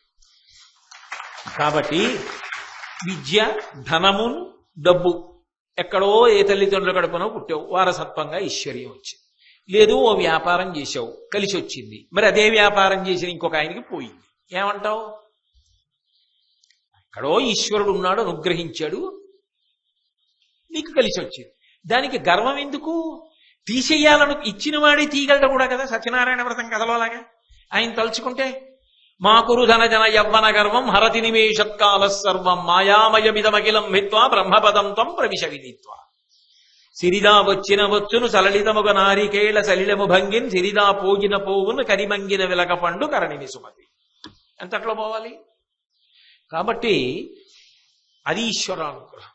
ఆయన ఇచ్చింది, నాకేమి సంబంధం దీంతో అనుకున్న నాడు పరమ సంతోషంగా, దానితో ఏ గర్వం లేకుండా నువ్వు హాయిగా ఉండగలవు. కాబట్టి ఈ 3 విషయాల్లో నీ గొప్పతనం ఏమిటన్నది ఆలోచిస్తూ ఉండు. ఆలోచిస్తే నీకు అసలు ఎప్పుడూ కూడా గర్వం కలిగే అవకాశం ఉండదు. పరమ సంతోషంగా భగవంతుడిచ్చిన అనుగ్రహంగా ఆయనకి 2 చేతులు కైమోడ్చి నమస్కరించి వినయంతో వెళ్ళిపోగలుగుతావు. కాబట్టి సాత్వికుడుగామి పొడము మాత్సర్యము, మనసులో సత్వగుణం లేకపోతే ద్వేషభావాలు పుడతాయి. మాత్సర్యం, వాడంత మంచి పేరు ఎందుకు తెచ్చుకోవాలి, వాడికంత కీర్తి ఎందుకు ఉండాలి, వాడిని అందరు ఎందుకు స్మరించాలి, వాడి పేరు ఎందుకు చెప్పుకోవాలి, వాడు చెబితేనే అంతమంది ఎందుకు వినాలి? ఇలాంటి తప్పు ఆలోచన వచ్చేసింది అనుకోండి, అది బాగా ముదిరిందనుకోండి, ద్వేషం కింద అక్కర్లేనటువంటి తప్పు విధానాల్లోకి అడుగు వేసేస్తాడు. అలా వెళ్లకుండా ఉండాలి. ద్వేషాన్ని ముందే తగ్గించుకోవాలి అంటే సత్వగుణాన్ని అలవరుచుకోవాలి. వెంటనే మనసులో సోదర భావన చెయ్యి. ఆయన నా సోదరుడు వంటి వాడు, అదృష్టం కాదు నా సోదరుడు ఒకడు ఆ స్థాయికి వెళ్ళాడు, ఆయనని అందరూ సంతోషంగా అలా మాట్లాడుతున్నారే ఆయన గురించి, నేను నా సోదరుణ్ణి చూడాలి. ఆయన నా జిల్లావాడు, ఆయన నా ఊరువాడు, ఆయన నా దేశం వాడు. నిన్న ఆ సింధు పథకాన్ని తీసుకొచ్చింది, యావత్ భారతం ఎంత సంతోషించింది, మా పిల్ల అని సంతోషించింది. తప్ప ఆ పిల్ల ఎవరి పిల్ల, ఏ కుటుంబంలో పిల్ల, ఎవరి తల్లిదండ్రులు ఆలోచించామా? మరి సింధు విషయంలో ఆలోచించినట్టు నువ్వు అందరి విషయంలో కూడా అలా ఆలోచించు. మన అదృష్టం అటువంటి వాడు ఒకడు ఊళ్ళో ఉండడం, అటువంటి వైద్యుడు ఉండడం అదృష్టం, అటువంటి గాయకుడు ఉండడం అదృష్టం, అటువంటి విద్వాంసుడు ఉండడం అదృష్టం, అటువంటి భక్తి తత్పరుడు ఉండడం అదృష్టం, అటువంటి ధర్మాత్ముడు ఉండడం అదృష్టం. అలా ఆలోచించు, నీకెంత సంతోషంగా ఉంటుంది. కాబట్టి సత్వగుణము చేత ద్వేషము పోతుంది ధర్మరాజా. ఆ సత్వగుణాన్ని వదిలిపెట్టి వాడంత గొప్పవాడవడమే అని రగిలిపోవడం మొదలు పెడితే ఆ ద్వేషభావము చివరికి ఆయన్నేం చేయదు, మహా అయితే బాధ పెట్టేలా ప్రవర్తించగలవు. కానీ ఆ ద్వేషం అంటకానిపోయి చివరికి ఎవరి అందరి ప్రవర్తించిందో వాళ్ళు పాడవరు. కాబట్టి అలా పాడవకూడదు ధర్మరాజా మనిషి. కాబట్టి సత్వగుణము చేత గెలవాలి. సత్వగుణం ఏర్పడాలంటే కూర్చుని ఆలోచిస్తే వస్తుందా? రాదు. పెద్దలైన వారు ఉంటారు, వారు ద్వేషంతో ఆలోచించరు, దేన్ని కూడా విశాల హృదయంతో ఆలోచిస్తారు. అటువంటి వారి దగ్గరికి వెళ్ళండి. కృష్ణావధానులు గారు ఉన్నారు, అంతటి అనుష్ఠాన తత్పరుడు, అంతమంది శిష్యుల్ని తయారు చేశారు. ఇప్పటికి ఇవాళ కూడా మీరు వాళ్ళ గురువు గారి గురించి 4 వాక్యాలు కంఠం తడబడకుండా ఏడవకుండా చెప్పమని నేను చూస్తాను.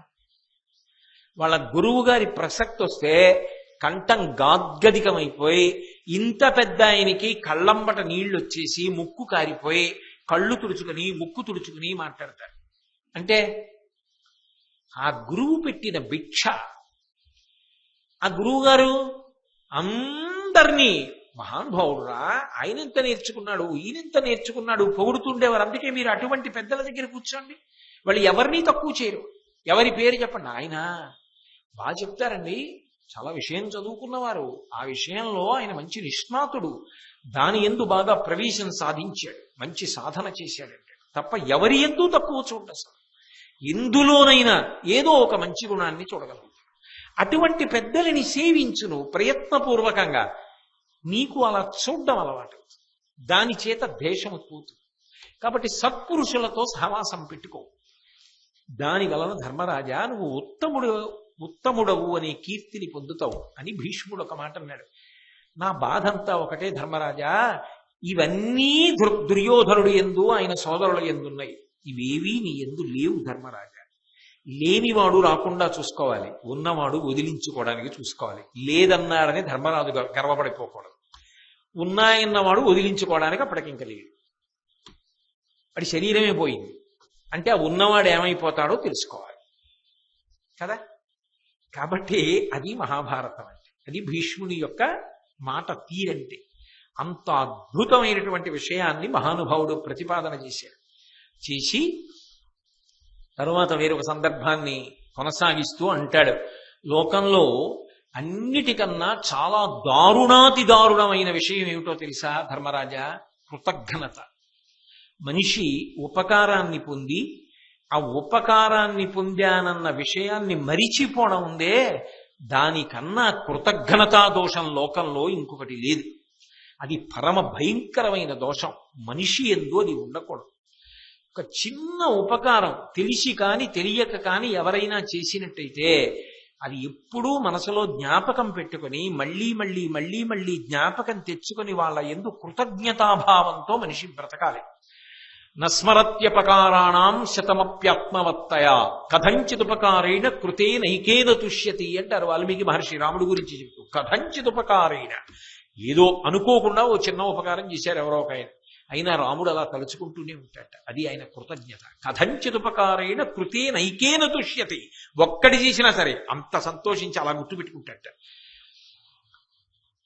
అది మనిషికి ఉండవలసినటువంటి ఉత్తమమైన గుణం. అది లేకపోవడం ఎంత ప్రమాదానికి వెళుతుందో నీకు ఒక విషయం చెప్తాను వినవయ్యా ధర్మరాజా అని ఒక కథ చెప్పడం ప్రారంభం చేసి పూర్వకాలంలో మధ్య దేశంలో, ఉత్తర భారతదేశానికి దక్షిణ భారతదేశానికి మధ్య భాగంలో ఉన్నటువంటి దేశంలో గౌతముడు అనబడేటటువంటి ఒక బ్రాహ్మణుడు ఉండేవాడు. బ్రాహ్మణుడి గురించే బాగా చెప్తారు కథల్లో. ఎందుకు చెప్తారు అంటే, పైన ఉండవలసిన వాడు జారిపోతే ఇంకా మిగిలిన వాళ్ళకి మాత్రం ఎలా అలవాటు పడుతుంది? ఎవడు బాగా ఉంచుకోవాలో వాడే ఉంచుకోవాలి, వాడే తడబడితే మిగిలిన వాళ్ళు తడబడరు. అందుకని బ్రాహ్మణుడినే ఎక్కువ చెప్తారు పతనం గురించి చెప్పి. కాబట్టి గౌతముడు అన్న బ్రాహ్మణుడు ఉన్నాడు. వాళ్ళ తండ్రి గారు చాలా నియమనిష్టలు కలిగిన వాడు, వేదాంగములు చదువుకున్నాడు. కానీ ఈయన సోమరితనం, ఏమీ చదువుకోలేదు. ఈయనకి చాలా తేలికగా డబ్బు సంపాదించాలి, ఇంద్రియముల యొక్క లౌల్యమును తీర్చుకోవాలి, శాస్త్రముతో సంబంధం లేదు. అంటే శాస్త్రాన్ని పట్టుకోవాలంటే కొంత సాధన చెయ్యాలి, కొంత కష్టపడాలి, కొంత ఘర్షణ అనుభవించాలి. అవన్నీ వదిలేయండి అన్నారనుకోండి, చాలా తేలిక. అందుకని చెప్పి ఈయన ఏం చేశాడంటే ఆ వేదం చదువుకోవడం మానేశాడు, వేదాంగములను వదిలిపెట్టాడు, తల్లిదండ్రుల్ని వదిలిపెట్టాడు, బోయవారితో కలిసి తిరగడం మొదలుపెట్టాడు అరణ్యం. వాళ్ళ వృత్తి వాళ్ళది, వాళ్ళు జంతువులను వేటాడి ఆ మాంసం తినేవారు. ఈయన కూడా జంతువుల్ని వేటాడి మాంసం తినడం మొదలెట్టాడు. ఒక బోయకాంతనే పెళ్లి చేసుకున్నాడు. ఏదో అలా మాంసం అమ్ముతుండేవాడు, డబ్బు సంపాదిస్తుండేవాడు, తింటుండేవాడు, తిరుగుతుండేవాడు. ఇంతకన్నా ఏమి ఉండాలనేవాడు. ఇప్పుడు నేను చెడ్డవాడిని ఎవడంటాడండి? అందులో దారి తప్పిన వాడు అసలు అంటాం.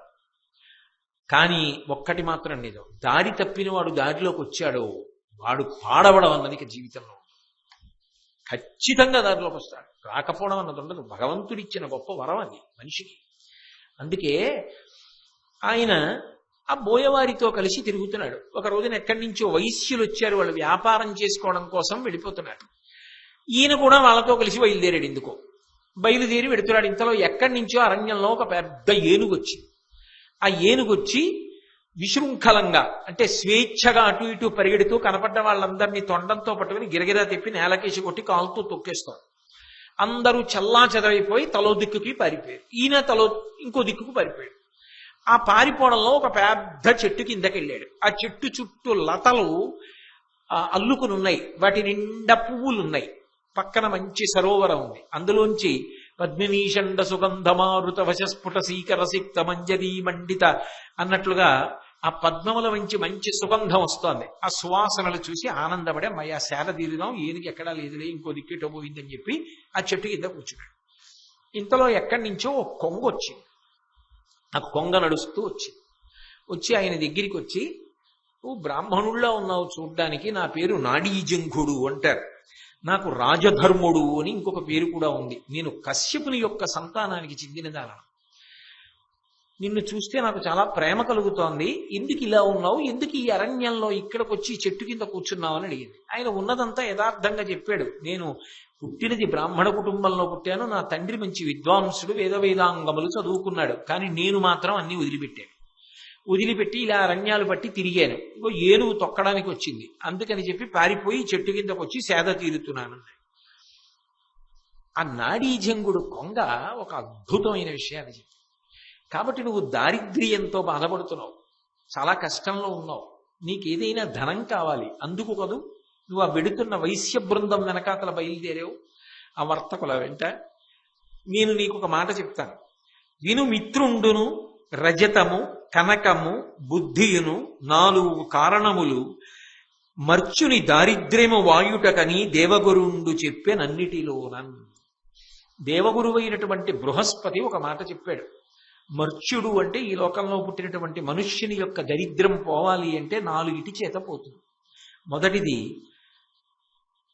మిత్రుండును, మంచి స్నేహితుడు ఒకడు దొరికాడు అనుకోండి, ఆయన వలన జీవితం ఒబ్బిడవుతుంది.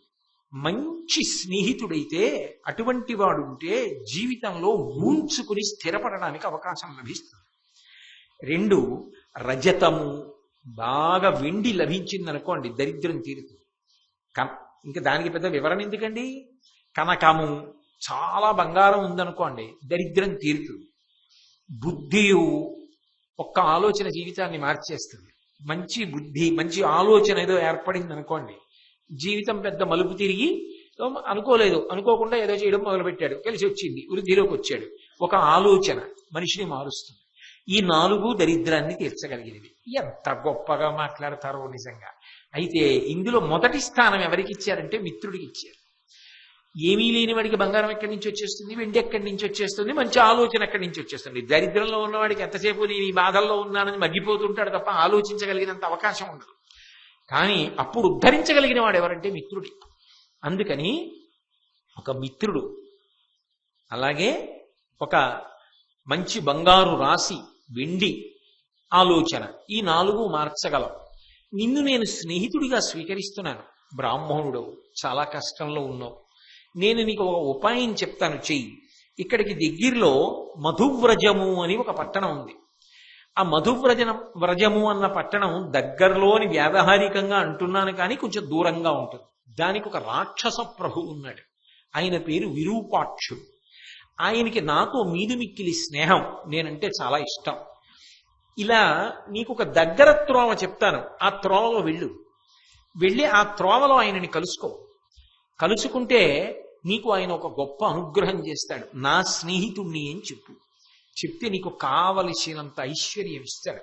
ఆ ఐశ్వర్యం తీసుకుని రా, చక్కగా సంతోషంగా జీవితం గడుపు, నీ దరిద్రం పోతుంది. ఆయన అలాగే వెళ్ళాడు. ఆ విరూపాక్షుడి దగ్గర నించున్నాడు బ్రాహ్మణుడు. నువ్వెవరన్నాడు, మళ్ళీ కథ అంతా చెప్పాడు. ఆయనకి ఎందుకో అనుమానం వచ్చింది, వీడు కపట బుద్ధి ఉన్నవాళ్లే ఉన్నాడే, సక్రమమైన వ్యక్తిలా లేడే, అయినా నా స్నేహితుడికి స్నేహితుడు అంటున్నారు, నాడీజంగుడి పేరు చెప్తున్నాడు, నా స్నేహితునికి గౌరవం ఇవ్వాలిగా, ఆయన స్నేహితుడు కనుక నేను గౌరవించాలిగా అని చెప్పి ఆ మరునాడు కార్తీక పౌర్ణమి కొన్ని వేల మందికి అన్న సమారాధన చేశాడు బంగారు కంచాలలో. ఈయనకి కూడా అన్నం పెట్టి కావలసినన్ని వస్త్రాలు, ధనము, ధాన్యము, కనకము అన్ని ఇచ్చి పంపించాడు. వీపు, భుజాలు, రెక్కలు నిప్పెట్టేటట్టుగా వాటిని అటుమారుస్తూ ఇటుమారుస్తూ మొత్తానికి నానా కష్టాలు పడి ఆ రోజు రాత్రికి నాడీజంగుడు ఉన్నటువంటి చెట్టు కిందకి చేరాడు. దూరం నుంచి చూశాడు నాడీజంగుడు.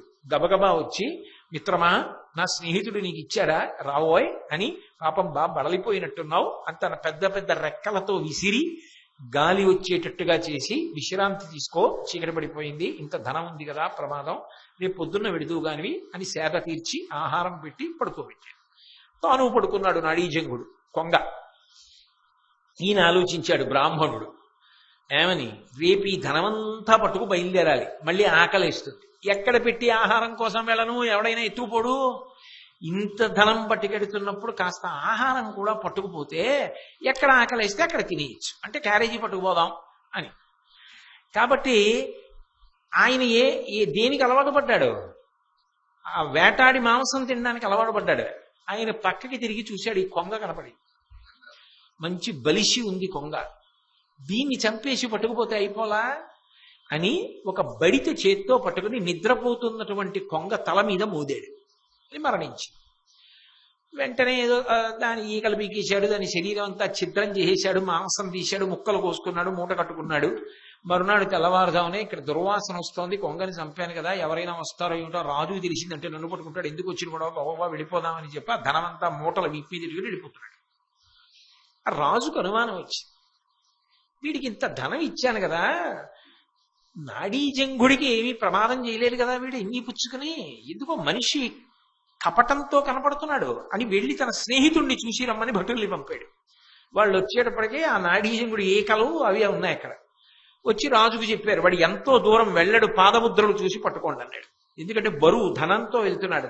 వాళ్ళు వెళితే దొరికాడు, వాడిని పట్టుకొచ్చి ఆ రాజుగారి దగ్గర హాజరు పెట్టారు, విరూపాక్షుడి దగ్గర. ఆయన అన్నాడు, నేను వీడిని చంపి తినేద్దు, రాక్షసరాజు కదా, వీడు కృతజ్ఞుడు, మిత్రద్రోహం చేసినవాడు, చేసిన ఉపకారం మరిచిపోయాడు, నేను అసలు వీడి ముఖం కూడా చూడను, వీడిని తీసుకురండి అంటే నా ఉద్దేశ్యం మిమ్మల్ని తినేయమని, వీడిని నాకెందుకు చూపిస్తున్నారు, వీడి ముఖం కూడా చూడకూడదు ఇటువంటి కృతజ్ఞుడిది, బయటికి తీసుకెళ్లి తినేసేయండి వీడిని. వాళ్ళన్నారు, ఇటువంటి కృతజ్ఞుడి మాంసం మేము తినమా, తింటాం నరమాంసం, కానీ కృతజ్ఞుడి మాంసమా మేము తినమన్నారు. రాజన్నాడు, అయితే కండల కింద కోసి కుక్కలకు బారేయండి.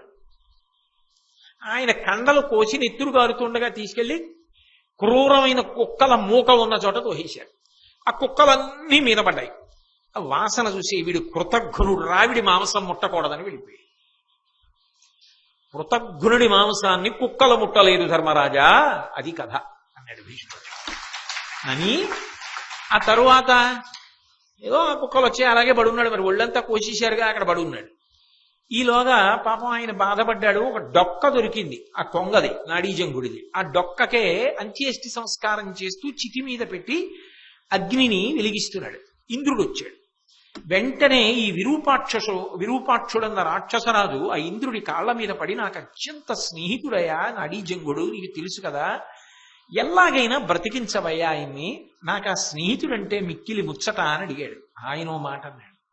ఆయన అన్నాడు, నువ్వు అన్న మాట నాకు చాలా నచ్చిందయ్యా, కానీ ఒకటి గుర్తుపెట్టుకో, ఈ నాడీజంగుడు నీకే కాదు స్నేహితుడు, చతుర్ముఖ బ్రహ్మగారికి కూడా స్నేహితుడు. ఇతన్ని ఎంత ఇష్టపడతాడంటే ఇతని మంచి గుణానికి నాడీజంగుడు వచ్చి 4 రోజులైందే రాలేదని చూస్తూ ఉంటాడు.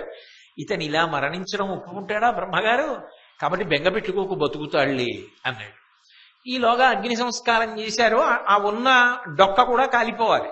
కానీ ఈలోగా అక్కడ అంటే బ్రహ్మగారి అనుగ్రహ శక్తి ప్రవేశించడానికి వీలైన పవిత్ర పదార్థం దొరకాలి కదా. ఒక దూడ ఆవు పాలు తాగుతోంది పొదుగులో, నురుగు దాని దవడ చివరకొచ్చి గాలికి ఎగిరి చితి మీద పడింది. అందులో బ్రహ్మగారి అనుగ్రహ శక్తి వెళ్ళి చితి ఆరిపోయి అందులోంచి నాడీజంగుడు మళ్ళీ బ్రతికి బయటకు వచ్చాడు. ఈలోగా దేవేంద్రుడు, వీడు కృతజ్ఞుడు, ఈ బ్రాహ్మణుడు, వీడిని స్తంభానికి కట్టేయమన్నాడు. స్తంభానికి కట్టేశాడు. కట్టేసిన తర్వాత నాడీజంగుడు చితి నుంచి దిగి నడుచుకుంటూ వచ్చాడు. మిత్రుడు పొంగిపోయాడు, విరూపాక్షుడు, ఆయన రాక్షసరాజు. నా మిత్రుడు బతికాడని సంతోషించాడు. సంతోషిస్తే దేవేంద్రుడు అన్నాడు, నీ వంటి ఉత్తముడైన మిత్రుడు ఉన్నాడు కాబట్టి చితి మీద పెట్టి అంత్యేష్టి సంస్కారం చేయడానికి సిద్ధపడ్డావు. బ్రహ్మగారి లాంటి ఉత్తమ మిత్రుడు ఉన్నాడు కాబట్టి మళ్ళీ బతకగలిగాడు. మిత్రుడు ఎంత గొప్పవాడో చూసావా జీవితంలో, కృతజ్ఞత కూడా అంతే ప్రమాదం. వీడు చూసావా, మిత్రత్వంతో చేరదీసి నాడీజంగుడు ఇంత ఐశ్వర్యం ఇప్పించాడు, వీడు ఆయన తలై పగలగొట్టాడు. కాబట్టి లోకంలో అన్నిటికన్నా గొప్పది స్నేహం. ఆ స్నేహం వల్లేగా ఇవాళ బతికాడు. లోకంలో అన్నిటికన్నా దారుణం కృతజ్ఞత. ఆ కృతజ్ఞత వల్లే కదా ఇంత తెప్పించిన ఆ నాడీజంగుడిని చంపేశాడు బ్రాహ్మణుడు అని చెప్పి, తాత ఇట్లను మనుమనితో ఆదరమున, తాత ఎవరు, భీష్మ తాత, ఆదరమున మనుమనితో ధర్మరాజు గారితో అంటున్నాడు, మరియును బ్రహ్మజ్ఞునకును నిష్కృతి కలుగు, నా వినుము కృతజ్ఞునకు లేదు విమల చరిత్ర. బ్రహ్మహత్య చేసిన వాడికైనా నిష్కృతి ఉందేమో, కానీ చేసిన ఉపకారం మరిచిపోయినటువంటి కృతజ్ఞుడికి మాత్రం నిష్కృతి లేదు అని ఆ దేవేంద్రుడు స్తంభానికి కట్టేశాడు కదూ. ఆ కట్టేసిన వాడు ఏడుస్తున్నాడు. ఈలోగా నాడీజంగుడు బతికొస్తున్నాడు. అయ్య బాబో ఈయన కూడా బతికాడు, నేను చేస్తాడో అని ఉడికిపోతున్నాడు. ఆయన అంత దూరం నుంచి చూశాడు. వీడు ఎటువంటి వాడైనా వీడిని నేను స్నేహితుడు అన్నాను, మిత్రుడు అన్నాను. అతన్ని అలా స్తంభానికి కట్టేస్తే నాకు చాలా బాధగా ఉంది, అతని గాయములు పోయేటట్టుగా చేసి దేవేంద్ర అతన్ని విడిపించేసేయి. ఓ మిత్రమా విరూపాక్ష, అతనికి ఇచ్చిన ఐశ్వర్యం అంతా అతనికి ఇచ్చేది పట్టుకుని వెళ్ళిపోతాడు. స్నేహితుడు అని పిలిచాను కదా, నిలబెట్టుకోలేకపోతే వాడి కర్మ. నా స్నేహభావన అంతే. నా స్నేహభావనకి కళంకం రానియ్యకు మిత్రమా, అతని ఐశ్వర్యం అతనికి అన్నాడు. ఇతని స్నేహభావానికి మురిసిపోయి ఇంద్రుడు స్తంభం నుంచి విడిపించాడు. ఈ రాక్షసరాజు విరూపాక్షుడు ఐశ్వర్యం ఇచ్చాడు. బ్రాహ్మణుడు దాన్ని వీపు మీద మోసుకుంటూ సంతోషంగా వెళ్ళిపోయాడు వెనక్కి తిరిగి. ఇది చెప్పి భీష్మాచార్యుల వారు ఒక మాట చెప్పాడు. మిత్రుండు ఐహికములు, ఆ ముత్రికములు అయిన భద్రములు తలకొలుపున్. మిత్రధనంబులోనను మిత్రుడు ఎక్కుడను మాట మిత్రుడు ప్రజ్ఞుల్. మిత్రధనంబులలోనను, మిత్రుడా ధనమా అన్న రెండిటి మధ్యలో తారతమ్యాన్ని పరిశీలిస్తే ఎంత ధనం ఉండడం కన్నా ఒక మంచి మిత్రుడు ఉండడం గొప్ప. మంచి మిత్రుడుంటే జీవితంలో ఇక్కడ మనం ఊంచుకోవడానికి అవకాశం దొరుకుతుంది. అంతేకాదు ఆ మిత్రుడి వలన ఉత్తమగతులు కలుగుతాయి. బ్రహ్మగారికి స్నేహితుడైన కారణం చేత ఉత్తమగతులు పొందడానికి సిద్ధపడ్డా. నిజంగా అగ్ని సంస్కారం అయిపోతే మంచి మిత్రుడున్న కారణం చేత అగ్ని సంస్కారం జరిగిందా, చితి మీద పెట్టాడా లేదా? మంచి మిత్రుడున్న కారణం చేత కబురు చేసినంత మాత్రం చేత డబ్బిచ్చాడా? ఎంత దౌర్భాగ్యుడైనా బ్రాహ్మణుడు మంచి మిత్రుడు నాడీజంగుడున్న కారణం చేత బతికి బట్ట కట్టి డబ్బట్టుకు పోయాడా? ధనమా మిత్రుడా అంటే మిత్రుడే గొప్పవాడు లోకంలో. మంచి మిత్రుడిని దగ్గర పెట్టుకో ధర్మరాజా. దుర్మార్గుడైనటువంటి వాణ్ణి ప్రయత్నపూర్వకంగా వదిలిపెట్టి కృతజ్ఞుణ్ణి దగ్గర పెట్టుకో. లోకంలో అత్యంత ప్రమాదకరమైన లక్షణమేది అంటే కృతజ్ఞతా దోషమే. అది ఎట్టి పరిస్థితులలో మనిషికి ఉండరాదు అని చెప్పి దీని తర్వాత హంసగీత అని చెప్పాడు. హంసగీత భీష్మాచార్యుల వారి నోటి వెంట వచ్చినటువంటి అమృత భాండములలో ఒకటి. ఇప్పటికీ నాకు తెలిసి సంతానం లేనటువంటి వాళ్ళు, వంశం నిలబడాలి అని కోరుకునేటటువంటి వాళ్ళు దీన్ని నిత్యపారాయణ చేసుకుంటూ ఉంటారు.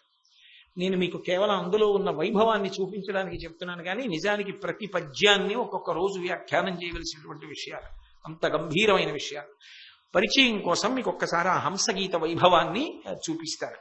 ఒకప్పుడు చతుర్ముఖ బ్రహ్మగారు బంగారు హంస రూపాన్ని పొంది క్రీడిస్తున్నాడు. సాధ్యులు చూశారు. సాధ్యులు అంటే స్వామి హనుమ, నారాయణుడు, ధర్ముడు, ఇటువంటి వాళ్ళు సిద్ధులు పొందినటువంటి వాళ్ళు ఎవరున్నారో వాళ్ళని సాధ్యవర్గం కింద పరిగణిస్తారు. ఆ సాధ్యులు చూసి గబగబా బ్రహ్మగారి దగ్గరికి వెళ్ళారు. వెళ్ళి, అయ్యా నువ్వు ఇవాళ హంస రూపంలో తిరుగుతున్నావు, చాలా సంతోషం. దమము ఇంద్రియ నిగ్రహము గొప్పదంటారు, ఓర్పు గొప్పదంటారు, సత్యము గొప్పదంటారు, ఎందువలన గొప్పదంటారు మాకు తెలియచెయ్యమని అడిగారయ్యా ధర్మరాజా. అప్పుడు ఆ హంస మాట్లాడడం మొదలుపెట్టింది. పరమ పవిత్రమైన విషయం కాబట్టి దానికి హంసగీత అని పేరు వచ్చింది.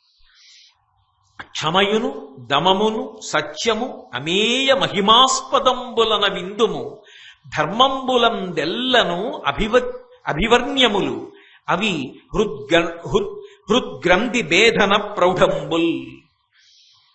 ఓ ధర్మరాజా బాగా విను. క్షమయును, ఓర్పు మనిషికి ఉండవలసిన చాలా గొప్ప గుణం. ఇతపూర్వం మీరు అనేక పర్యాయాలు విన్నారు. దమమును బాహ్యేంద్రియ నిగ్రహం, ఇంద్రియములను నిగ్రహించడం. సత్యము, వాక్కు ఎప్పుడూ కూడా అబద్ధం చెప్పకుండా ఉండడం, సత్యాన్ని వ్రతంగా స్వీకరించడం.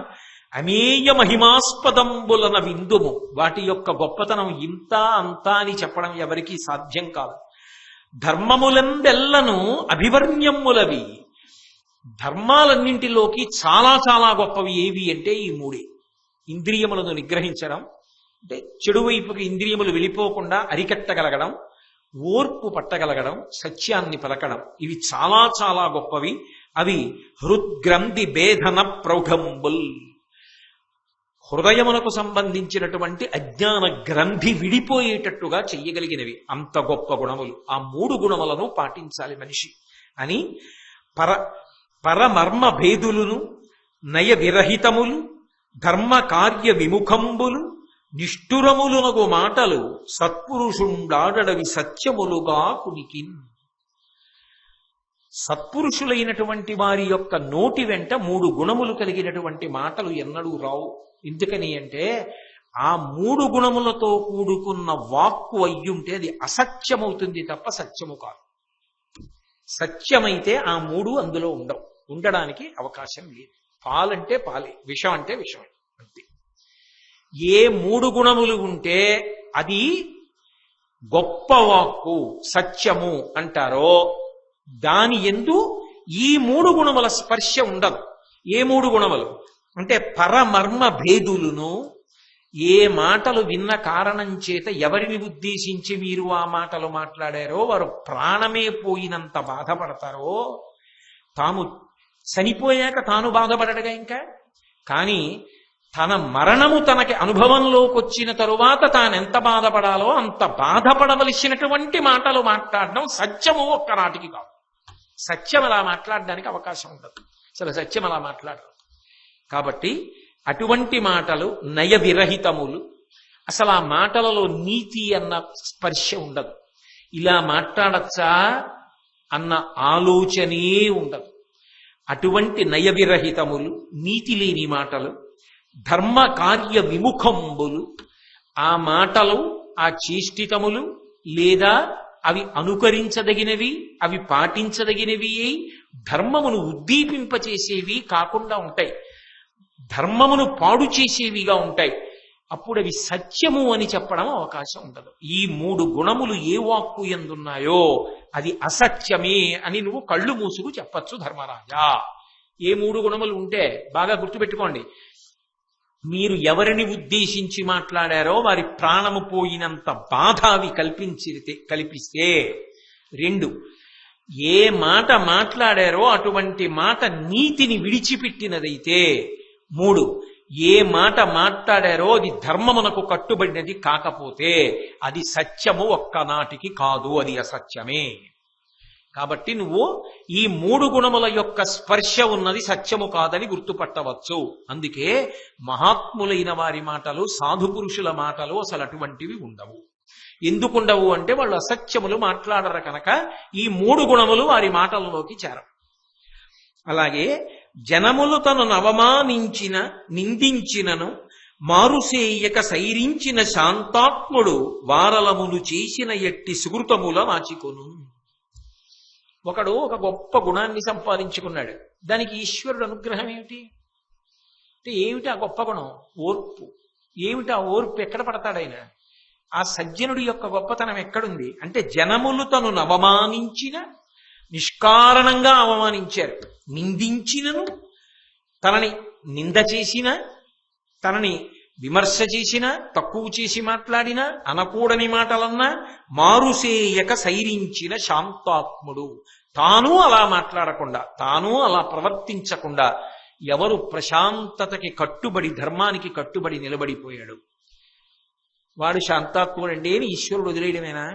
వాడికి భగవంతుడి వైపు నుంచి ఏమైనా ఉపకారం ఉంటుందా అంటే భీష్ముడు తీర్పు చెప్తున్నాడు. వారలమును చేసిన ఎట్టి సుకృతముల నాచికొను.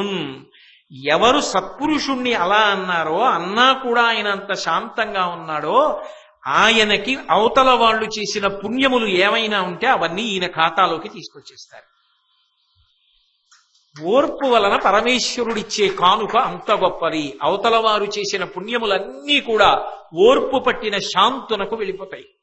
ఎవడు మాట్లాడాడో వాడి పుణ్యములన్నీ నశించిపోతాయి. కాబట్టి ధర్మరాజా, తొందరపడకు సుమా. నీవు చేసిన పుణ్యమును రక్షించుకోవడం నీ మాట మీద ఆధారపడి ఉంటుందని జ్ఞాపకం పెట్టుకో. కీడాడిన మేలాడుచు తాడనమునరించిరేని దరహాసముతో నీడంబోదును, క్రోధోత్పీడ వరయదిప్పుడును మదీయ హృదయమున్. ఆ హంస చెప్తోంది, కీడాడిన మేలాడు, నువ్వు నాశనం అయిపోవాలి అని నన్ను ఎవరైనా అంటే మీరు వృద్ధిలోకి రావాలి అని నేను మనస్ఫూర్తిగా అంటాను. ఎందుకని? కీడాడిన మేలాడు, వాళ్ళు నాకు కీడు కలగాలంటే వాళ్ళకి మేలు కలగాలని నేనంటాను. హంస చెప్తోంది, నేను అలా అంటాను. తాడనమలరించిరేని దరహాసముతో నీడంబోదు, ఒకవేళ నన్ను కొడితే ఓ నవ్వు నవ్వుతాను. క్రోధోత్పీడ వరయదెప్పుడును, అంతేకాని కడుపులోనో గుండెల్లోనో అది పెట్టుకుని విపరీతమైన కోపం పెంచేసుకొని బాధపడిపోయి క్రుద్ధుడనైపోయి నేను చెయ్యవలసిన పనులు నేను చేయడం మానేసి కూర్చో. మదీయ హృదయమునన్, నా మనసెప్పుడు నాకు కీడు చేసిన వాడికి కూడా మేలు చెయ్యాలని కోరుకుని నేను మాత్రం భగవంతుణ్ణి నమ్మి బ్రతుకుతాను. అలా ఉండాలి ధర్మరాజా. హంస చెప్తున్న మాటలు. హంస అలా ఉంటుందిట అంటే బ్రహ్మగారు అలా ఉండడం గొప్ప. అలా ఉన్నవాడికి పరమేశ్వరుడు పరిపూర్ణమైన అనుగ్రహాన్ని ఇస్తాడు. మనసును వాక్కును రక్షమ్మనుబడు నెవ్వనికి శృతి తపస్త్యాగములాతని చేతిలోనివగునని మునిజనముల చేత విందుము నిరంతరమున్. మనసును వాక్కును రక్షమ్మనుపడు నెవ్వనికి అంటే ఎవరి మనసు వాడి చేతిలో ఉంటుందో, ఉద్రేకం తొందరగా పొందడో, ప్రశాంత చిత్తంతో ఉంటాడో, ఎవరి వాక్కు వాడి అదుపులో ఉంటుందో, తొందరపడి ఇష్టం వచ్చినట్టుగా మాట మాట్లాడకుండా ఉంటాడో, అటువంటి వాడికి భగవంతుని యొక్క రక్షణ నిరంతరము ఉంటుంది. దాన్ని ఒక గొప్ప తపస్సుగా ఈశ్వరుడు స్వీకరిస్తాడు. స్వీకరించి అటువంటి వాణ్ణి సర్వేశ్వరుడు సర్వకాలముల యందు కాపాడుతూ ఉంటాడు. పలుకుబడిన తని పాపంబులు విడుచున్ పలికిన తని పొందును పాపంబులు ఉరుపాపము తనపై నొలయింపగనేలా నింద ఉడిగినగాదే. నిష్కారణంగా కారణం లేకుండా క్రౌర్యంతో, ద్వేషంతో, కుట్రతో, పగతో ఇంకొకరిని నింద చేస్తే అలా చేయడం వల్ల ఏమవుతుందంటే ఎవరిని నిష్కారణంగా నింద చేస్తామో అటువంటి వారు పూర్వం చేసిన పాపములు ఏ ఉంటాయో ఆ పాపములను నింద చేసిన వారికి ఇస్తారు. ఎవరు నింద చేశారో వారి పుణ్యములను మాట పడ్డవాడికి ఇస్తారు. ఆయన ఓర్చి ఊరుకుంటే, ఆయన తిరగబడకూడదు. ఇది ఈశ్వర కృత్యం, పైకి కనపడేది కాదు. ఈశ్వరానుగ్రహం అలా ఉంటుంది. అంటే ఈ గుణమును సంతరించుకున్నాడు, ఇంత సాధన చేశాడు, ధర్మాన్ని నమ్మాడు, నన్ను నమ్మాడు, తెగబడి ప్రవర్తించలేదు. నా అనుగ్రహం ఏమిటి అంటే అవతలవాడు చేసిన పుణ్యాన్ని తీసి యువతలవాడికి వేస్తాడు, యువతలవాడి పాపాన్ని తీసి అవతలవాడికి వేస్తాడు. కాబట్టి ఎవరు చెప్పారయా నోటి మాట ద్వారా అవతలవాడి పాపాలు నీకు తెచ్చుకుని నీ పుణ్యాలు అవతలవాడికి ఇమ్మని? తిట్టానని నువ్వు అనుకుంటున్నావు, ఆయన తెగబడలేదు, ఆయన తిరగబడలేదు అనుకుంటున్నావు. తిరగబడక నీ పుణ్యాలు ఎత్తుకుపోయాడు, తిరగబడక ఆయన పాపాలు నీకు ఇచ్చాడు. ఇది తెలుసుకుంటే ధర్మరాజా ఎప్పుడైనా నింద ఉడిగిన కాదే. అసలు మనం ఇంకొకళ్ళ జోలికి ఎందుకు వెళ్ళాలి, ఎందుకు నింద చెయ్యాలి? ఆ నింద చేసి ఎందుకు వచ్చింది? మన పుణ్యాలు వాడికి ఇవ్వడం ఏమిటి, వాడి పాపాలు మనం పుచ్చుకోవడం ఏమిటి? ఆఖరణ తీరా ఇంత చేశామనుకున్న తర్వాత శరీరం ఉడికిపోయిన తర్వాత పడిపోయాక అయ్యా నేను అది చేశానండి, గోదానం చేశానండి, గోసేవ చేశానండి, ఫలానా ఆయన్ని తిట్టావుగా అక్కడికి పోయింది నీ పుణ్యం అంతా. అయ్యా నేను ఈ పాపాలు ఎప్పుడు చేయలేదండి, ఆయన్ని తిట్టావుగా ఆయన పాపాలు నీకు వచ్చాయి, ఏమైపోతావు? ఎందుకయ్యా ఈ కోరి కోరి తెచ్చుకోవడం ఏది? ఎందుకు వచ్చింది ఇదంతా? నింద చేసి తెచ్చుకోవచ్చా ఇలా? కాబట్టి ధర్మరాజా చాలా జాగ్రత్త సుమా. నింద చేయడం తేలిక, చాలా తేలిక. నోటి మాటే కదా పెట్టుబడి ఏమిటి అనుకుంటాం, కానీ లోపల పోతుంటాయి. నిశ్శబ్దంగా లోపల కూర్చున్నవాడు చేసేస్తుంటాడు ఈ వ్యవహారాలు. కాబట్టి చాలా జాగ్రత్త సుమా. కుపితుడగువాని వ్రతమును జపమును దేవార్చనంబు శ్రాద్ధక్రియయున్ తపమును దానము ఐజనము అపగతములుగాగజేయు అంతకుడలు కన్.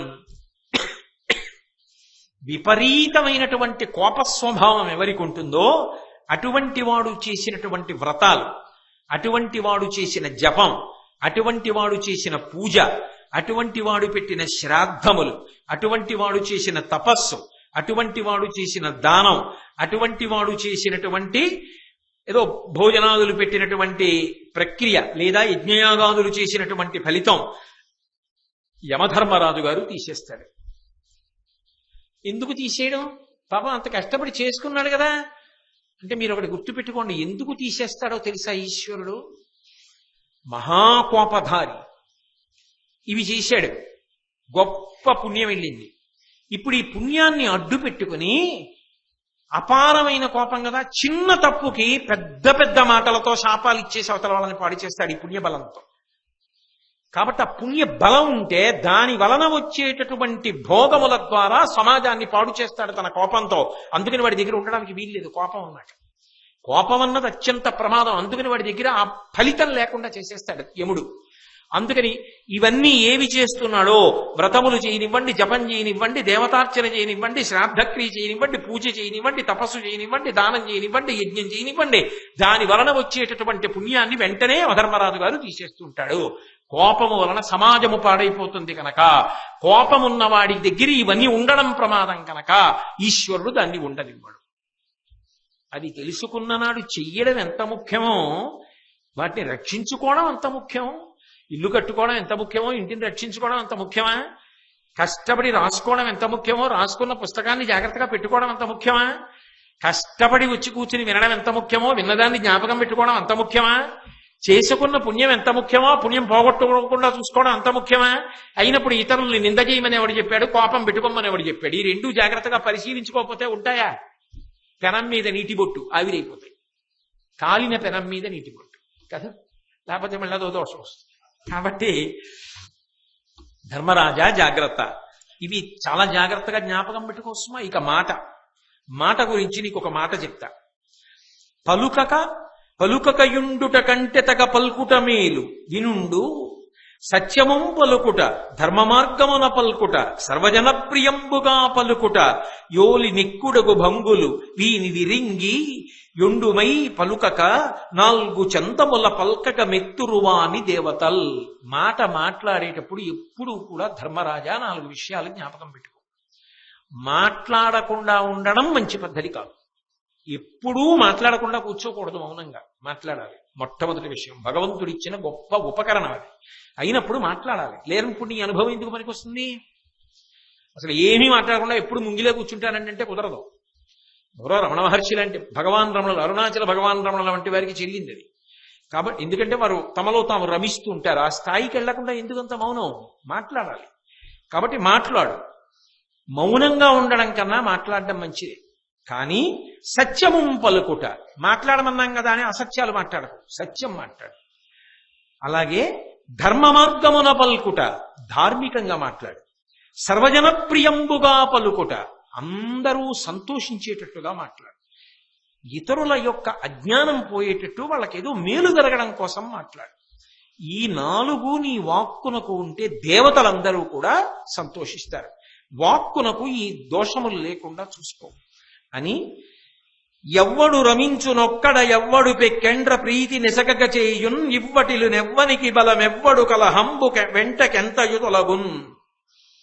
ఎవడు ఇతర వస్తువుల యొక్క ప్రమేయం లేకుండా, అంటే అన్నం ఉందా లేదా, ఆ ఫ్యాన్ తిరుగుతోందా లేదా, గాలి ఇస్తోందా లేదా, చల్లగా ఉందా లేదా, మంచి బట్ట ఉందా లేదా అని సంబంధం లేకుండా ఒక్కడే పరమ సంతోషాన్ని పొందగలడు. ఏ ఒక్కడు ఉన్న కారణం చేత లోకంలో అందరూ కూడా ప్రశాంతత పొందగలరు. ఎవడికి ఎప్పుడూ అవతల వాళ్లతో దెబ్బలాట ఉండదు. అలాంటి వాడు ఎవరైనా ఉంటాడా? తాత అని అడిగాడు ధర్మరాజు గారు. వెంటనే భీష్ముడు అన్నాడు, ఉంటాడు. ప్రాజ్ఞుడు రమించునొక్కడ ప్రాజ్ఞుడు పెక్కండ్ర ప్రీతి బరగగ చేయున్, ప్రాజ్ఞుడు బలవంతుండగు ప్రాజ్ఞుడు కలహమున తొట్టు పడక తొలంగున్. ప్రాజ్ఞుడు అంటే ఆత్మవిచారం చేసి ఆత్మని తెలుసుకునే ప్రయత్నంలో ఉన్నవాడు ఎవరి జోలికి వెళ్ళడు. తనలో తాను రమిస్తూ ఉంటాడు. ఎప్పుడు మంచి విషయాలు, భగవత్ సంబంధం తలుచుకు తనలో తానే మురిసిపోతుంటాడు, ఆనందపడిపోతుంటాడు. ఆయనకి ఇతర విషయాలతో సంబంధం ఉండదు.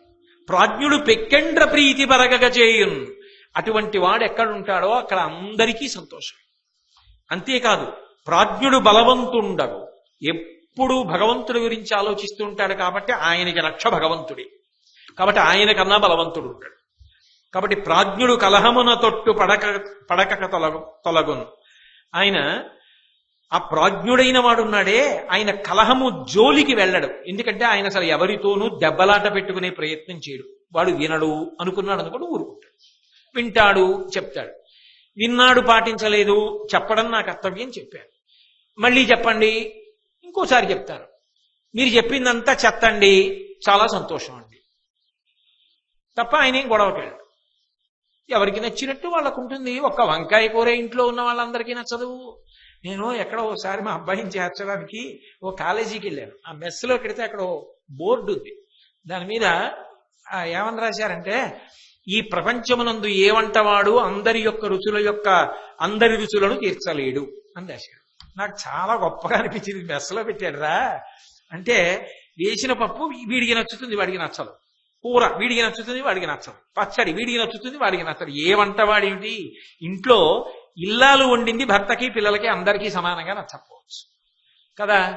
అయినప్పుడు ఒకటి చెప్పింది అందరికీ ఎలా నచ్చుతుందండి? ఒకటికి నచ్చదు. నచ్చలేదని గొడవకి వెళ్ళకూడదు. నమస్కారం పెట్టి అలా చాలా సంతోషం అండి, పరమానందం. అలా అన్నవాళ్ళు ఉన్నారు, ఇలా అన్నవాళ్ళు ఉన్నారు. ఇంతకన్నా జీవితంలో కావలసిందే ఉంది. గర్వం పెరగకుండా ఉండడానికి ఇదో మంచి అవకాశం అండి అనాలి. అంతేగాని దానికి గొడవ పడిపోయి గుండెలు బాధేసుకుని అల్లరి పడిపో కుసుమా ధర్మరాజా. వాడికి దెబ్బలాట ఎందుకు ఉంటుంది? దెబ్బలాట ఉండదు. వాడికి ఉండదు. వాడితో ఇతరులకు ఉంటే ఉండొచ్చు, ఆయనకి మాత్రం ఉండదు.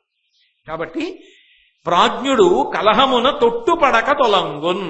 అసలు దెబ్బలాట అన్నమాటే, కలహం అన్నమాట ప్రాజ్ఞుడికి ఉండనే ఉండదు అని ఈ హంసగీతనంతా చెప్పి చక్కగా శాంతి పర్వంలో మీ అందరూ కూడా చదువుకోవచ్చు. దాన్ని ప్రతిరోజు అనుష్ఠానంలోకి తెచ్చుకునే ప్రయత్నం చేయొచ్చు. అమృత భాండముల వంటి మాటలు కదండి. భీష్ముడు ఒక మాట చెప్పాడు. సాదర వృత్తి సాధ్యుల ప్రహర్ష సమేతుల చేయబూని సంవాదము చేసే దేవముని వంజుడజుండు ఇది చేయు ఆయురుత్పాదన ఇచ్చు సంతత శుభంబులు కీర్తియునర్చు పుత్ర పౌత్రోదయమావహించు భరతోత్తమ తన్ వినినన్ పఠించినన్. ఈ హంసగీతని ఎవరైనా విన్నా, ఎవరైనా ఇది చదువుకున్నా, అటువంటి వాళ్ళందరికీ కూడా కొన్ని ఫలితములు కలుగుతాయి. దీనికి ఫలశ్రుతి చెప్పారు ఈ హంసగీతకి. ఇది చదువుకుంటే ఇవి జరుగుతాయి అని చెప్పారు. అందులో ఇది ఏం చేస్తుంది అంటే, ఇది చేయు ఆయురుత్పాదన, అపమృత్యు దోషం రాకుండా ఆయుర్దాయాన్ని నిలబెడుతుంది. ఈ హంసగీత విన్నా చదివినా దానికి అంత శక్తి ఉంది. అలాగే ఇచ్చు సంతత శుభముల్, మంచి శుభములనిస్తుంది. మంచి గుణములు ఉన్నవాడికి ప్రశాంతత కన్నా శుభమే ఉంటుందండి. కాబట్టి మంచి శుభములనిస్తుంది. కీర్తి అనర్చు, చక్కటి కీర్తి లభిస్తుంది. అంతేకాదు పుత్ర పౌత్రోదయమావహించు, కొడుకులు లేని వాళ్ళకి కొడుకు పుడతాడయా, వంశం నిలబడుతుంది, మనవణ్ణి చూస్తాడు తొందరలో. పౌత్రోదయం ఆవహించు భరతోత్తమ, ఓ ధర్మరాజా, తన్ వినినన్ పఠించినన్. ఈ హంసగీత విన్నా చదువుకున్నా అంత గొప్ప ఫలితం. అటువంటి హంసగీతని ధర్మరాజా ఇవాళ నీకు చెప్పానని భీష్ముడు చెప్పగా, పరమేశ్వరుడు అనుగ్రహించి నా చేత పలికించి నన్ను ధన్యుణ్ణి చేశాడు, వినేటట్టు చేసి మిమ్మల్ని ధన్యుల్ని చేశాడు. రేపటి రోజు సోమవారం, శ్రావణ మాసంలో వచ్చేటటువంటి సోమవారం పరమశక్తివంతం. కిందటి సోమవారం మనందరం చాలా అద్భుతమైన కార్యక్రమం చేశాం కదా. గోశాలలో కిందటి శ్రావణ సోమవారం నాడు చేసినటువంటి కార్యక్రమాన్ని ఈటీవీ రేపు ఉదయం మొదటి ఎపిసోడ్గా ఉదయం 8:05 ప్రసారం చేస్తోంది. మీ అందరూ కూడా చూడొచ్చు. మనం గత శ్రావణ సోమవారం కాకినాడలో గోశాలలో చేసిన కార్యక్రమాన్ని. రెండో భాగం మళ్ళీ ఎప్పుడో ఉంటుంది, నాకు తెలిసినప్పుడు మీకు చెప్తాను. కాబట్టి శ్రావణ సోమవారం చాలా చాలా గొప్పది, మహాశివరాత్రి కన్నా గొప్పది. అటువంటి శ్రావణ మాసం సోమవారం సాయంకాలం వేళలో భీష్మాచార్యుల వారి నోటి మీదుగా వచ్చినటువంటిది ఏది వింటే మనం తరిస్తామో, ఏది శ్రావణ సోమవారానికి అంతటికీ కూడా మనందరికీ అనుగ్రహ వర్ష రూపంలో నిలబడుతుందో అటువంటిది పరమేశ్వరుడు నా చేత పలికించి మీ చేత వినేటట్లు చేసి అనుగ్రహించుగాక అని నమస్కరిస్తూ, మంగళాశాసన పరై రదాచార్య పురోగమై సర్వైశ్చ పూర్వైరాచార్యై సత్కృతాయాస్తు మంగళం.